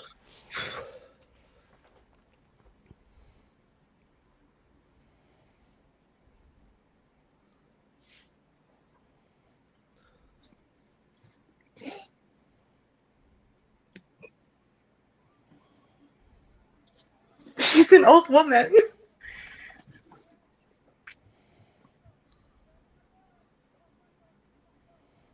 Very casual.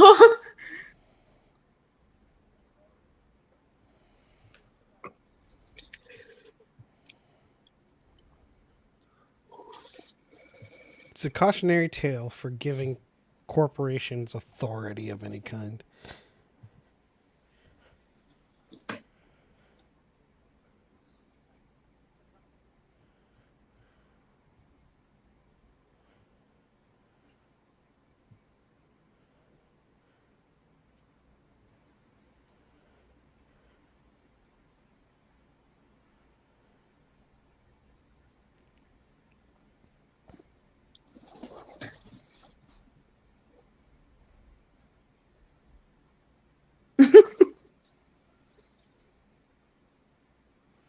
That's true, CJ.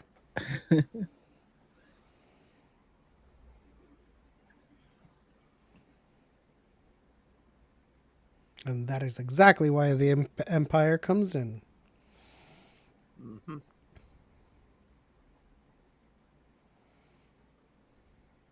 In the name of Chubb.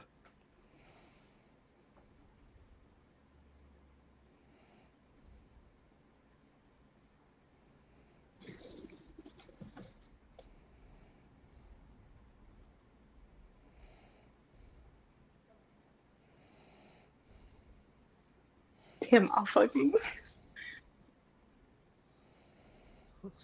Oh, Tim.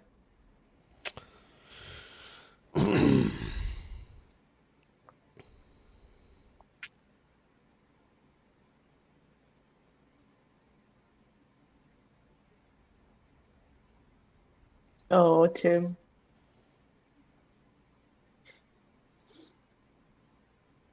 Punk ass Tim. I'm a jealous little bitch. Timmy boy.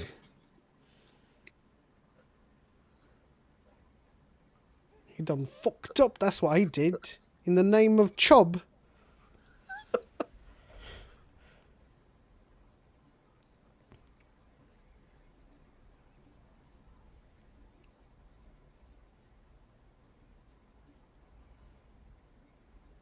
That looks like a Be Quiet heatsink.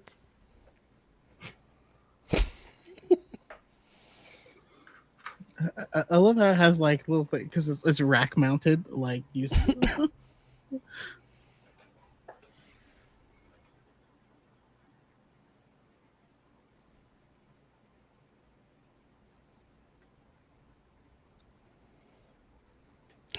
Chubb Chobs. snob.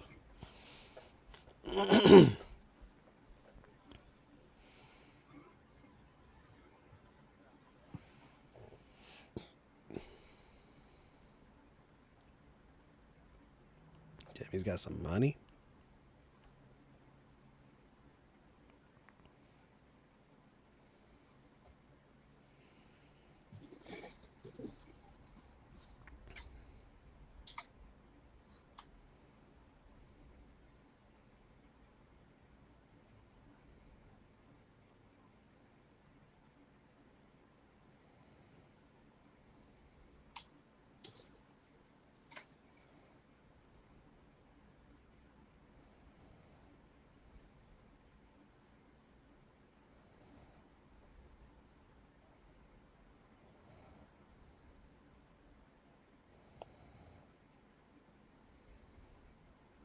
Cassian Andor.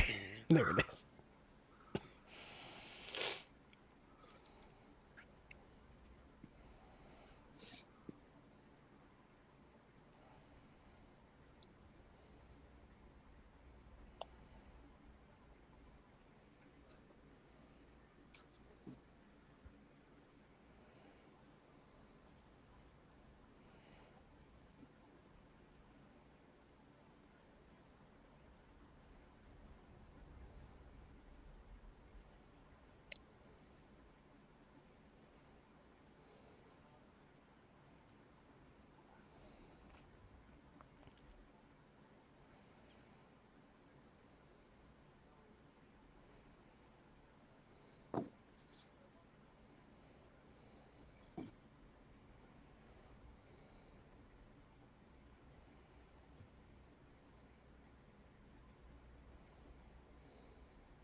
See, why is he so badass? He's so. You know what I mean? Like you weren't expecting him to be that badass, right? No. Yeah. I thought he was You- going to be some kind of like rich, Yeah, like noble person. rich old man doesn't get his hands dirty type of thing. Mm.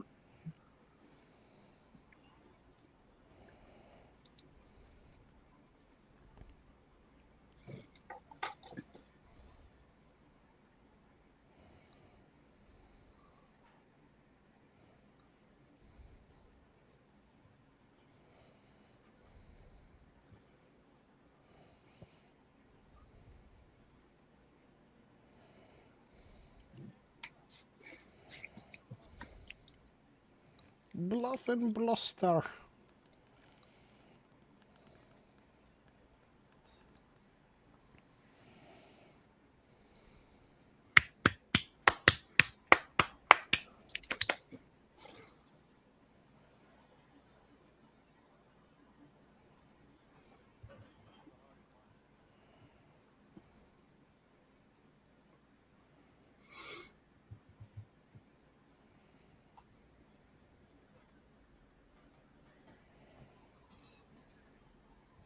It's the union workers. Yeah, that sound means it's time for union lunch.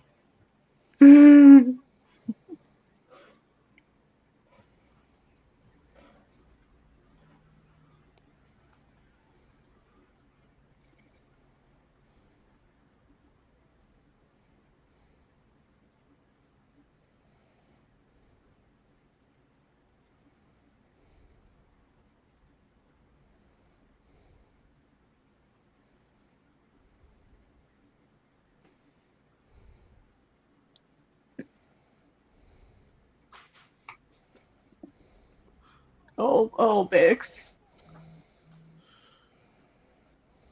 Of course, you broke pointing a gun at me. Yeah. A cab. Putting a gun. Why are you scared? Why are you scared? No, he's here. It's weird. It's weird to be afraid of me holding this gun, isn't it? They got him on the ground with the gun to their head. Calm down. You act like that literally doesn't happen.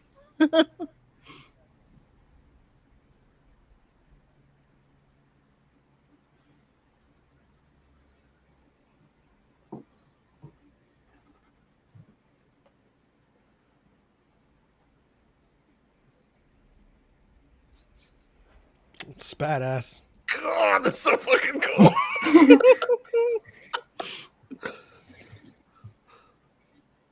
Build your exit on your way in.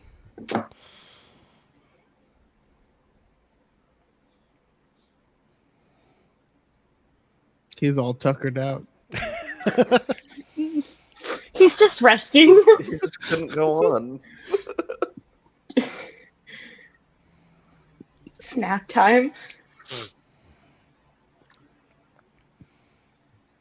This is not how blaster fights go in Star Wars 2. This is very different again.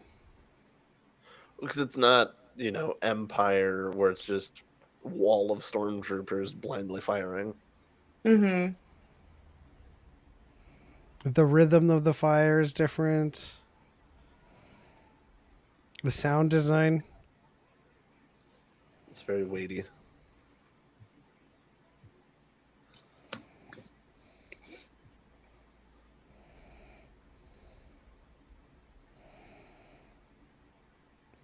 See Batman, he's in the rafters, just like drops down.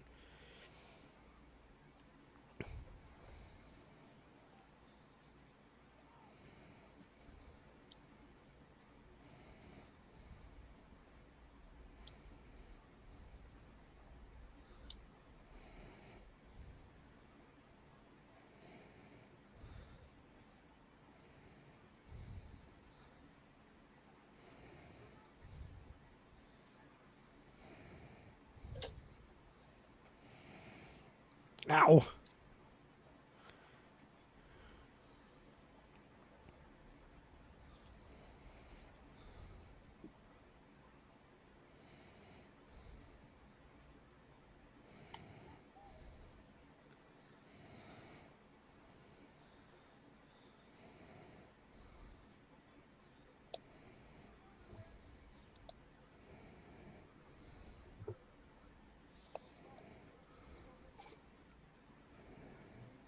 There's no sign.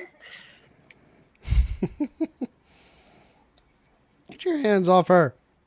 God damn it. You should probably go back up the other dudes other than harassing someone. A cab.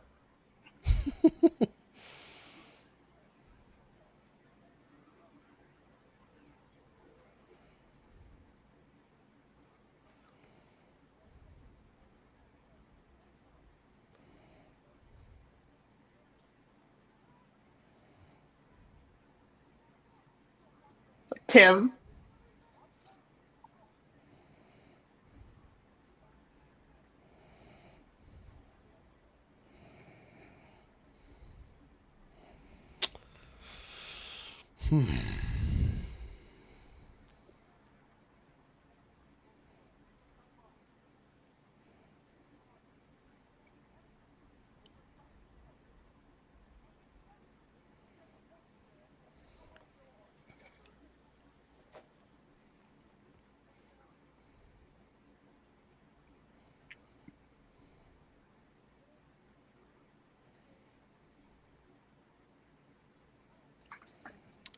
Literally leaving her tied up next to him. What the fuck? That literally happens currently.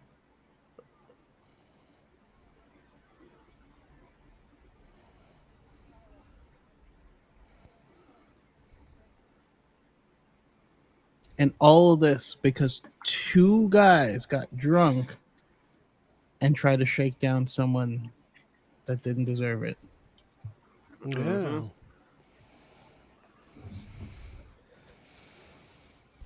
A literal cascade.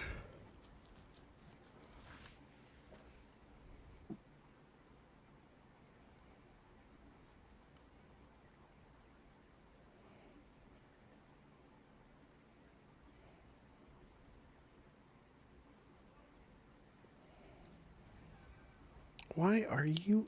Jesus freaking butthole puckered 100% of the time.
Yeah, he's fun. Kill him. I'll kill him.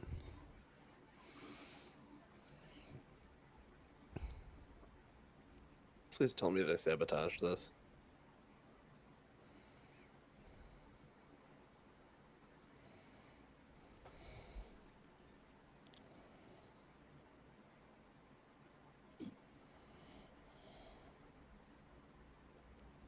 Yep.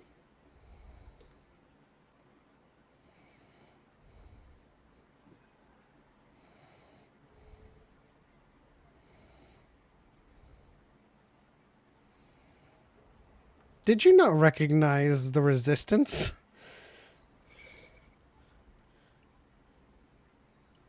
There goes your escape.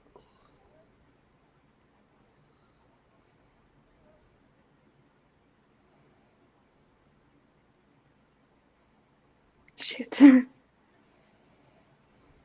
It's a very daunting feeling.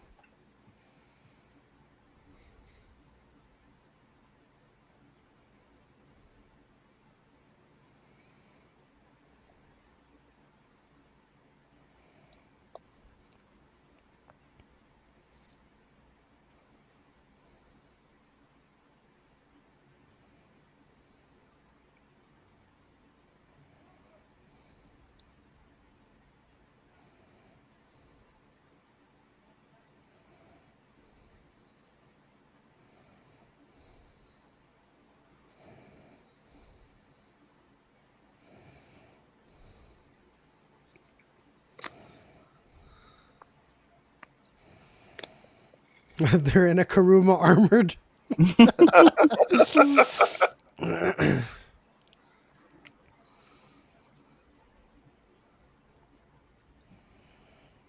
That was, of course, a decoy. A diversion. Full of explosives. Yeah!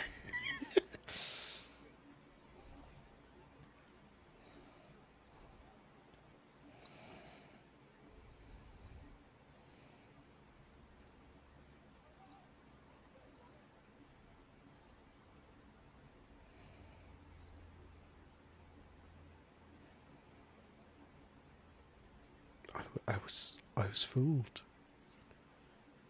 The crazy thing is both instances of their officers dying was literally just them interfering with people just trying to live their lives. Mm-hmm. The two in the beginning, and now like all of this. Which begs the question: was that a diversion, or was that just somebody just like in their car? I mean, this is just. Oh no, that was that was their diversion for sure. But this is just directly what abuse of power leads to, and when people say something like ACAB, is what they mean, because they're being. The initial thing was crappy cops, but this whole team supported that. Their mistake. Rather than just being like, no, those two people were crappy cops. Yeah. Let's start it over.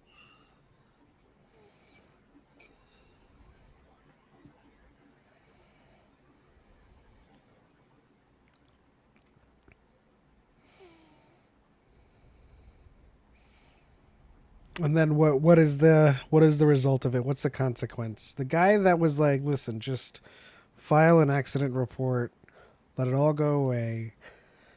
But they had to do this, and now they're bringing the Empire down on them. Presumably, this is why the Empire gets involved. And that's why I love this particular scene, because we just got close-ups of all these different people that their actions directly affected, and it's and none of it needed to happen. It's completely meaningless. And that original guy that said to let it go was right.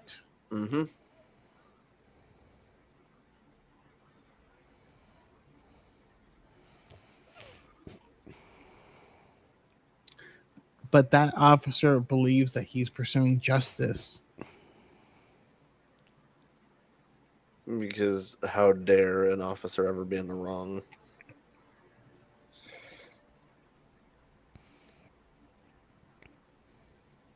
Oh, that was the little compartment that he hid stuff in too.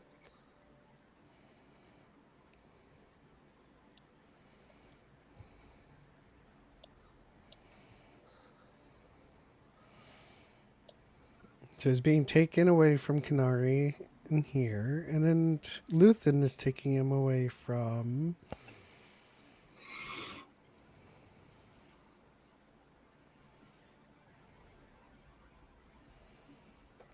Both times he's on the run because obviously circumstances. But neither time is he truly guilty of anything. Right? Mm-hmm.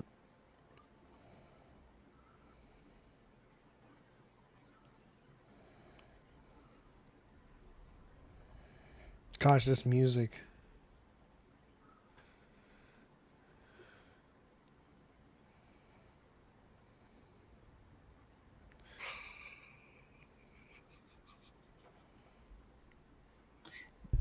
So This is a beautiful I show. thought that 3 episodes were needed. I'm curious how you guys feel.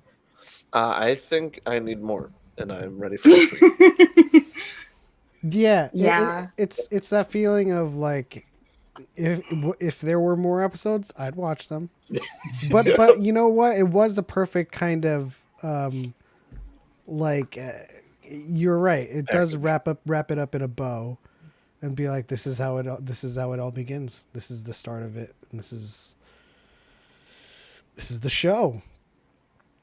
And it is wonderful so far. It's Like so good. the ending of that like did not feel like Star Wars either. The score, like the two juxtaposed but parallel timelines, it just gave me like goosebumps. But each time he's gone, he's had to leave people he cared about behind. How's that Yeah. going to affect him going forward? What do you think, Em? I love how they like the twist on his backstory.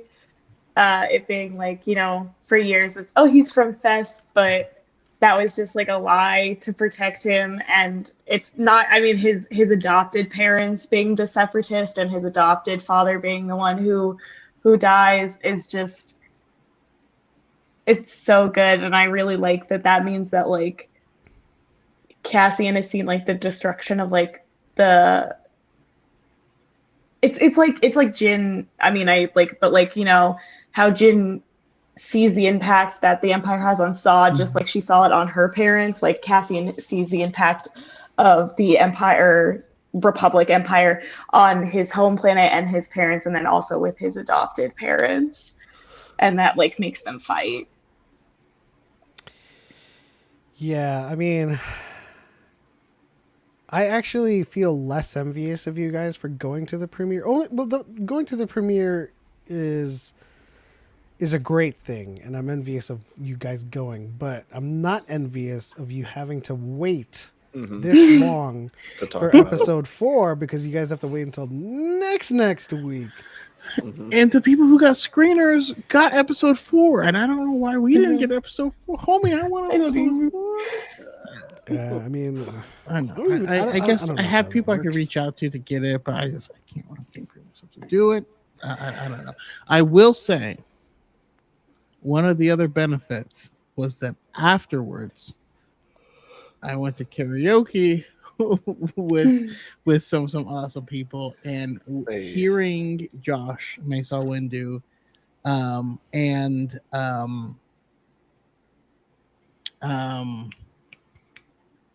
the other creator, it's another creator who does film talk, duet The Shallows. And Josh, of course, sang Lady Gaga's part, and it was phenomenal. Damn, so you guys went to Scum and Villainy and then karaoke after. No, Thursday nights is karaoke night. That's Oh, coming Villain. Jeez, I Oh, that's didn't bad. realize that. Yeah. So if you wanted, I told you to come out, but if you wanted to hear, Straw Hat Goofy and Tropico Jose do A Friend Like Me from Aladdin, like That's happened. magical. Again, I mean, I was still coming down, and I did not want to show up symptomatic. Yeah, that's fair. But wow. Yeah. A great start. Again, I'll reiterate, I would have been fine with episode 1 because I'm not that type of person to give you a hot take on like, oh, like why do we not have answers to these questions? It's a, Yeah. It's yeah, people. And we Okay. Well, still question. we still How, don't have any Mon Mothma yeah. from the oh, trailer. that's There's no Mon true. Mothma. There is no Deidre. We still don't know what's up with Luthen when he has his long hair. So I'm thinking maybe next week is going to be a Coruscant focused episode. So we'll I see can see that. ISB and Mon Mothma and Luthen with the longer hair. When do you think? I mean, Saul? I'm hoping that we get just all these episodes drop in groups of 3. I mean, not the 3 episodes going to drop, but we're going to get Coruscant 1, Coruscant 2, Coruscant 3, Mhm. and then we're Ooh. going to tie both of these storylines in together. Yeah. I'm Maybe 19 curious. That's a good number for us. Yeah, I'm curious too if Saw is because Luthen was in the same he looked like he was in the same outfit as the one he rescued Cassian in. So I'm wondering if they go to Saw basically straight after this, and Cassian is with Luthen when they meet Saw. I can see that. Mm-hmm. I can see him being the one that introduced them. Yeah. Okay, so let's take you guys back to the first episode. I'm curious your thoughts of the guys like, oh, you killed him, but it was an accident, and then Cassian pulls the trigger. Ask that again, as sorry. What were you saying? Well, I guess I'll explain because when we jumped into this, I kept thinking in my head. We saw Cassian shoot the guy with a broken arm because he wasn't going to be able to climb his way out in Rogue One. Like, are we going to get him being ruthless, or is he going to be nicer and like go into that? I think for sure and it's then, going to be. and then he shoots that officer just dead. And I was I like, mean, to be fair, oh damn, we doing this? Okay. There's think- definitely a graded effect we're going to get because in Rogue Yeah. One he said he's done some things. Mhm. We're going to see those things. I also think that, like, from his perspective too, he also has no reason to trust that officer as well, especially for all the shit that he was being given from them earlier. Mhm. To where it's like, now the second you guys stopped me, you guys made my choice for me. Yeah. And he had a lot of things in play for contingency effect to try and cover his tracks and get away and get out and stuff like that. So, like, I think it's something you kind of almost see in his eyes as it's all starting to happen, that he's like, okay, all of these things that I have, like this deal I need to make to sell this and stuff like that, now's the time. This is how this is going to play out now. Because he has those moments of quiet, like essentially in that scene too, before he pulls the trigger, even it's literally like you can just see him kind of like already piecing together stuff that he knows he has to do, and then he's like, okay, here we go, my Mhm. decision's made. But yeah, I You can I don't see know. why he's such a good spy because Mhm. like he thinks through so much of that, and like he has that way of persuading people, and then also like covering his tracks, knowing I need somebody to think I'm here, I need an alibi. Mhm. But it's also kind of like teachable moments, and you kind of get this feeling that Andor is going to progress in his spy work because of Luthen, right? All of these rules Exactly. being set to him. And Chaco's right. Luthen is pretty badass. Straight up badass. Didn't think it was gonna. way more that way. badass, and you're like, oh damn. Yeah. I mean, Uh, also, I was not expecting that from like Coruscant politician. Yeah. Yeah. Like from the trailers, I was like, okay, so he's just going to kind of be the wallet. meetings. Yeah. Okay.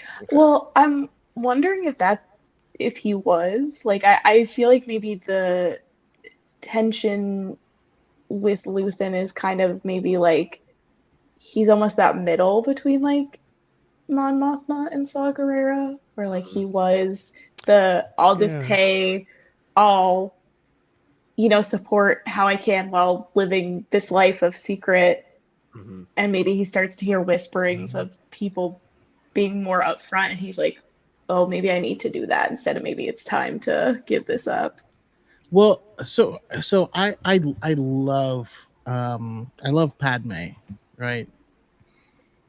But Padme is the ultimate privileged being. She's never had to think about buying food. You know what I mean? Like, Mm-hmm. oh, ever. And we see this in the Clone Wars when her servant, Tekla was like, "Oh yeah, we don't have any power because they shut it off in our districts," and she's like, "Oh word." Oh yeah, yeah. And I think that I think one of the interesting things that's going to come out of this is I think it will be a true immigrant's story where he's someone that Mhm. I mean his existence in where he lives is illegal for all intents and purposes, right? He's like that planet is cordoned off. You're not supposed to live there. You're not supposed to be there, and he's an immigrant from there. Um, He and also didn't leave by his own choice either. Yeah. no, And I'm Oh So I'm man. Yeah. I'm interested to see too, like if they're gonna show more, because I'm kind of assuming since they showed clone troopers that we are gonna get more of Cassian's father specifically, and maybe even see like his death. And I'm really curious in like, Cassian learning about like Marva having to teach him basic, and him having to adjust to this life on Ferrix, while also having kind of this whole thing of like, he was taken from his sister, and I wonder if eventually if that's something he's trying to tell Marva, if he ends up keeping that secret. I don't mhm. know. If she is like, if maybe she like does research and is like, no, they killed everyone there and just maybe doesn't want to tell him. hmm That's yeah, there's a good point. so many There's so parts many to this, angles. but There's so many uh, layers. and of course, I mean, yeah, like you said, we're gonna see clone troopers come in and start taking down these kids, and you're not gonna know who survived or whatnot. I need to know what's the catalyst of what let him know that knew that his sister was potentially a survivor. Hmm. In order to go after them, but it gives me, and this is also partially because of my wife's family, but it's giving me like kids that were separated from their parents at the border, and what happens to those kids, and do they ever find out what happened to their families, and how do they adjust to a new life, or can they? And I don't know, there's just I just think Star Wars has always since its inception been a beautiful vehicle for exploring complicated themes in our real world in a fantasy setting, Hmm. so that you can really allow yourself to think outside of the box, outside of your own family's viewpoint or whatever, and consider things that you wouldn't before. And I'm here for it. Oh, Hmm. I'm here for 100%. all of it, man. I mean, I think you can go ahead. no, go for it. I was gonna say, I think it's interesting to see Cassian start out the way he has, knowing that in Rogue One he is still giving himself completely to the rebellion and the galaxy that he kind of didn't choose to be a part of and found himself in, and to still see him fight and care and give that much for it, I don't know, it's just cool to see, and I'm curious to see with the show specifically his journey from being more self-sufficient to being this rebel leader, really. So I don't know. I'm Yeah, excited. and as someone that has experienced outside like abuses of power, like one of the themes that has hit me from Rogue One is and I didn't get this my first watch, which is why it was super low, but like talking about with other people, you got to see how these people who had zero hope that things could get better, something sparked hope that they could make that difference. And I think that's amazing, and to see, you know, I right now he does not have any sort of belief that that could happen. And so now the question is, what could possibly make him do so? Yeah. And how do you get to the point where Luthen is saying you're gonna die fighting these people? And I mean, he's right, but damn, like, Yeah, I mean, there's going to be a reckoning between ideologies, especially with Saw, Luthen, Mon Mothma, and I'm wondering if we're going to see some Lux. I remember there was before we knew who Cal was, people were like, "Oh my God, is he Lux Von Terry?" I'm glad he's not. Yeah, he's I'm way too also puckered. I'm also very, very happy that I was not alone in my assessment that Bix Kayleen is like distractingly attractive. So thank you for. It's like, am I just objectifying people now? Is that me? No. Okay. We're appreciative of it, you know. I mean, yes, I listen. am absolutely, but like, but it's so extreme that it's at least understandable in this, given the circumstances. That's all.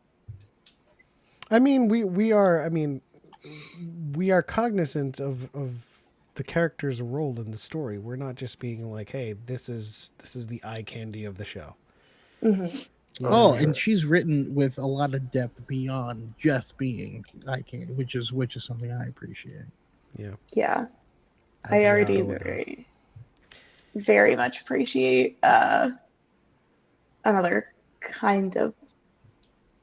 I appreciate that these writers seem to understand that there is a balance between femininity and a strong female character, which is Mhm. I've talked about this before on like this particular, but I think other Star Wars writers, who I shall not name at this current time, really lack when writing their female characters. So getting to see her, in a romantic relationship, but also, doing all this stuff is really great. And I think a really great way to show like women, you can have both. in Exactly. in a romantic relationship where it's not like a traditional role distribution, right? Oh, Where she's the head in for that whole sure, for sure. relationship, Hmm. and I He's understand that much more into her.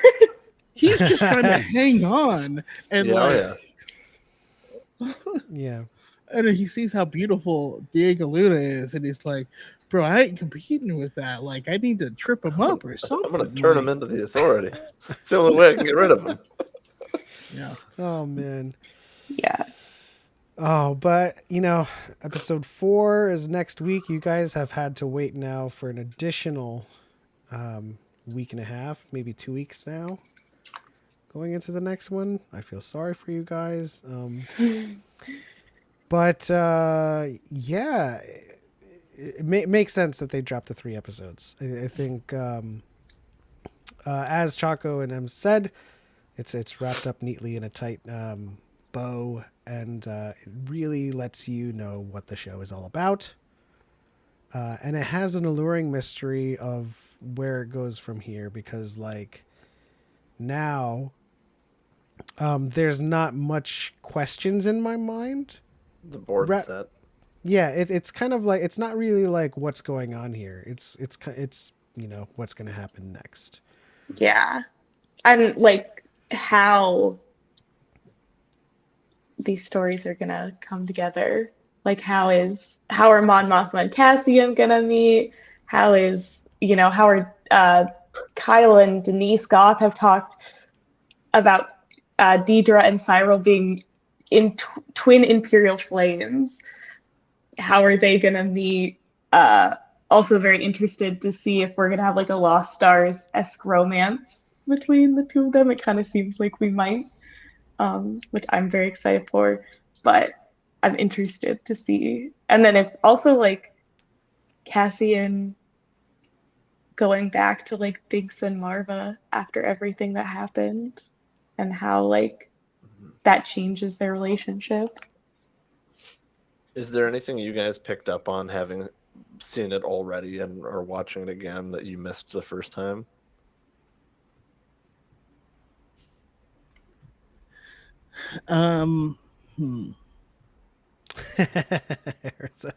We may have said screw it and watched all three. Listen, yeah, no one's gonna blame you. Nope. I tried to prepare him for it but that was a given. I'm gonna say that one of the things I picked up is that Cyril Karn A needs to touch grass, and B, if he ever gets a date, he's probably gonna play that Seabat song. He just has that energy. The I'm gonna be fighting for my life defending that thing.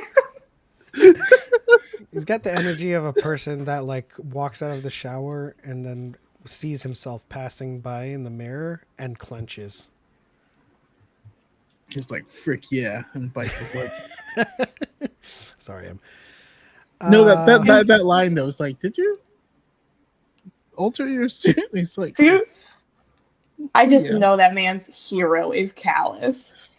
Callus is that man's inspiration.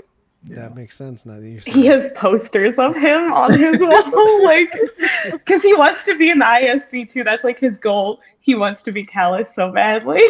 Watches Callus defect. Oh, I guess I should too, huh?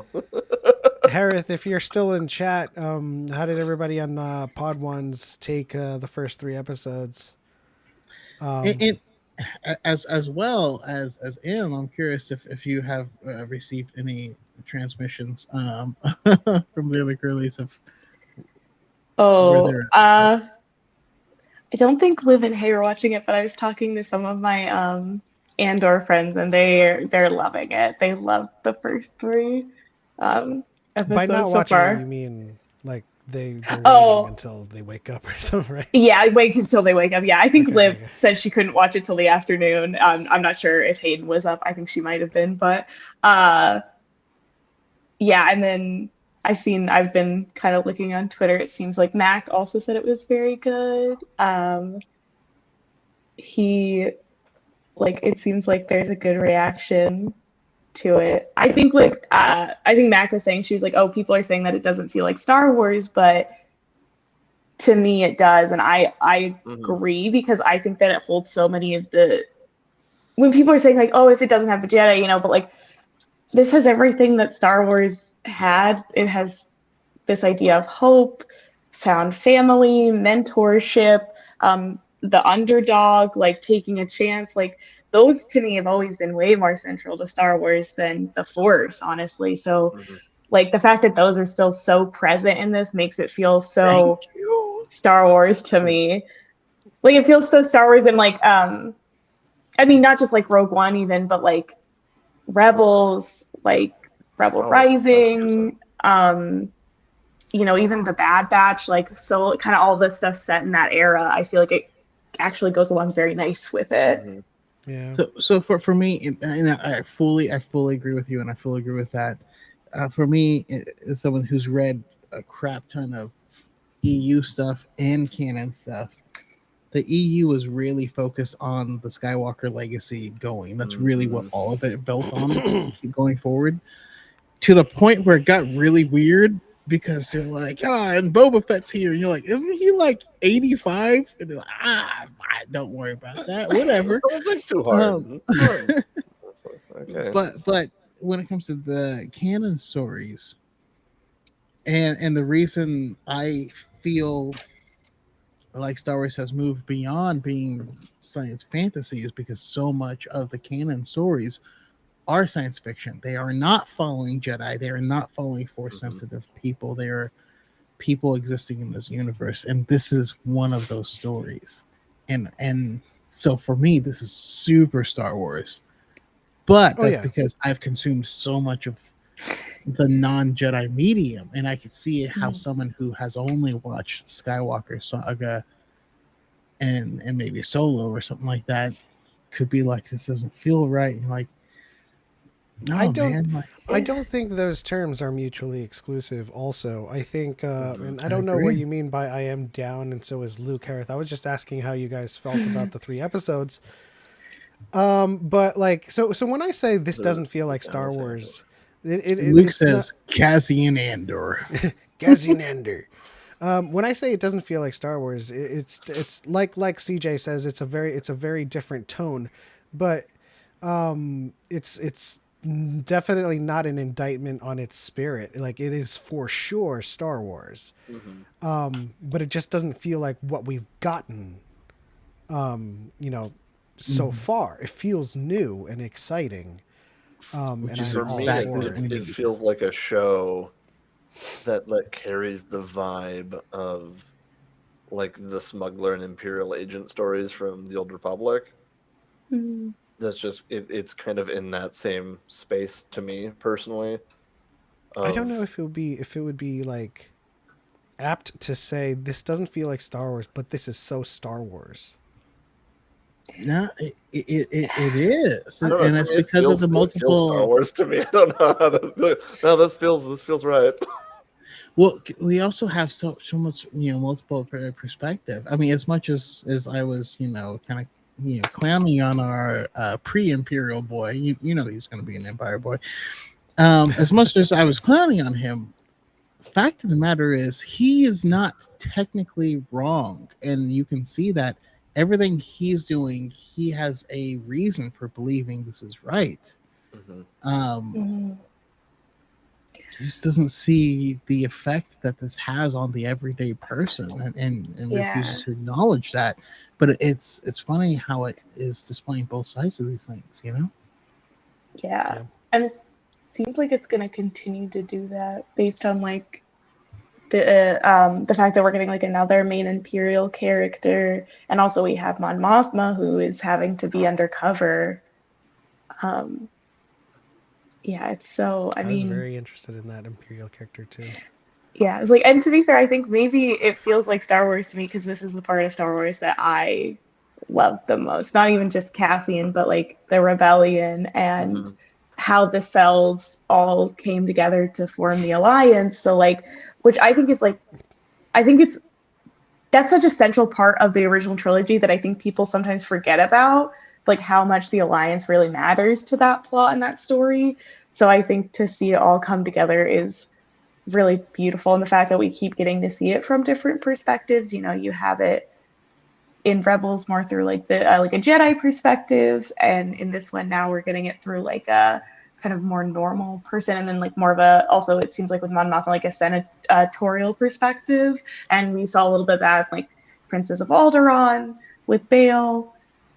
Like it's all very um, interesting, and I think it yeah, I'm so curious. I'm thinking there's going to be at least one Imperial defector in this show, just because that seems to Has be to be, Mm-hmm. it has to seems to be be. Yeah. a trend with it. And Kyle Soller said in a quote, he said, and Cyril has his own doubts about whether his moral code is extremely right, and is it right to take power and life away from others for the sake of his own beliefs.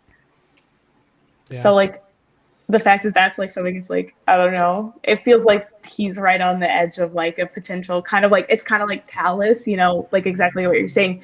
He has his moral code. He just doesn't realize what he's doing and how it's affecting him. Like that was a really big thing with Callus. It was like humans didn't see until he had that conversation with Zeb, and he could really see how personally his actions had affected someone. Yeah. I Yeah. think to This. your point too, with this kind of being like the Star Wars you focus on and stuff like that, that's why it feels very Star Wars to you. For me, it's you have the Skywalker saga and stuff like that, but they're like that is very much so the line of an individual like family tree, essentially, for me. And it's like you have, the Galactic Republic versus the Separatists, which becomes, Empire versus Rebellion and things like that. That's what Star Wars is for me, is it's the galaxy of what's happening, not just the saga of this family story, essentially. So for me, like, that's why I love the book Lost Stars so much, when like Brandon pushed me Yes. to read it so hard, That's because it's like, oh, this is Star Wars. This is the stuff that's happening in this galaxy that isn't just Jedi versus Sith. It's not just, Skywalkers. Um, like, this is the stuff that makes Star Wars real to me, and like what makes it feel much more of like a universe than just a story. And that's why, like, I'm completely here for it, and I think that's why it feels so innately Star Wars to me, is because this is the stuff that I'm always looking for in like every piece of media that Star Wars that I absorb, is just like what's happening with the people, mhm. not just main character lightsaber gober. So Yeah, And there's this so angle's much. been growing on me too. Yeah. The last time I saw Rogue One, it shot up from the lower side of my ranking to the upper side, and it has made me pay more attention to, because you guys know I'm a Jedi, Force lore guy, but Rogue One, watching that again recently this year, has made me appreciate the reality of the galaxy more than the mysticism of it. Yeah. I also I want to toss in there what Beth Revis did with Princess and the Scoundrel, particularly once they get onto the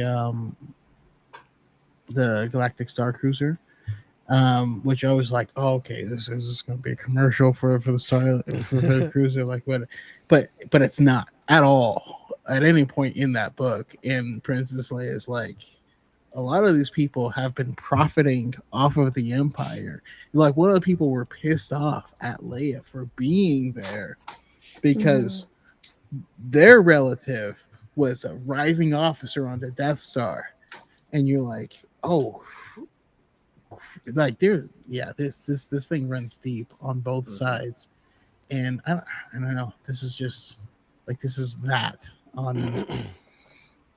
This is the depth that I've been loving in Star Wars for the past decade, but finally in a medium that other people are more likely to see. Yeah. That's a great way to put it. Yeah, and I'm just so happy that they have a creative who is really unapologetic in their interest in, like, I am interested in the rebellion. This is not a story about the Jedi, it's not for the Jedi.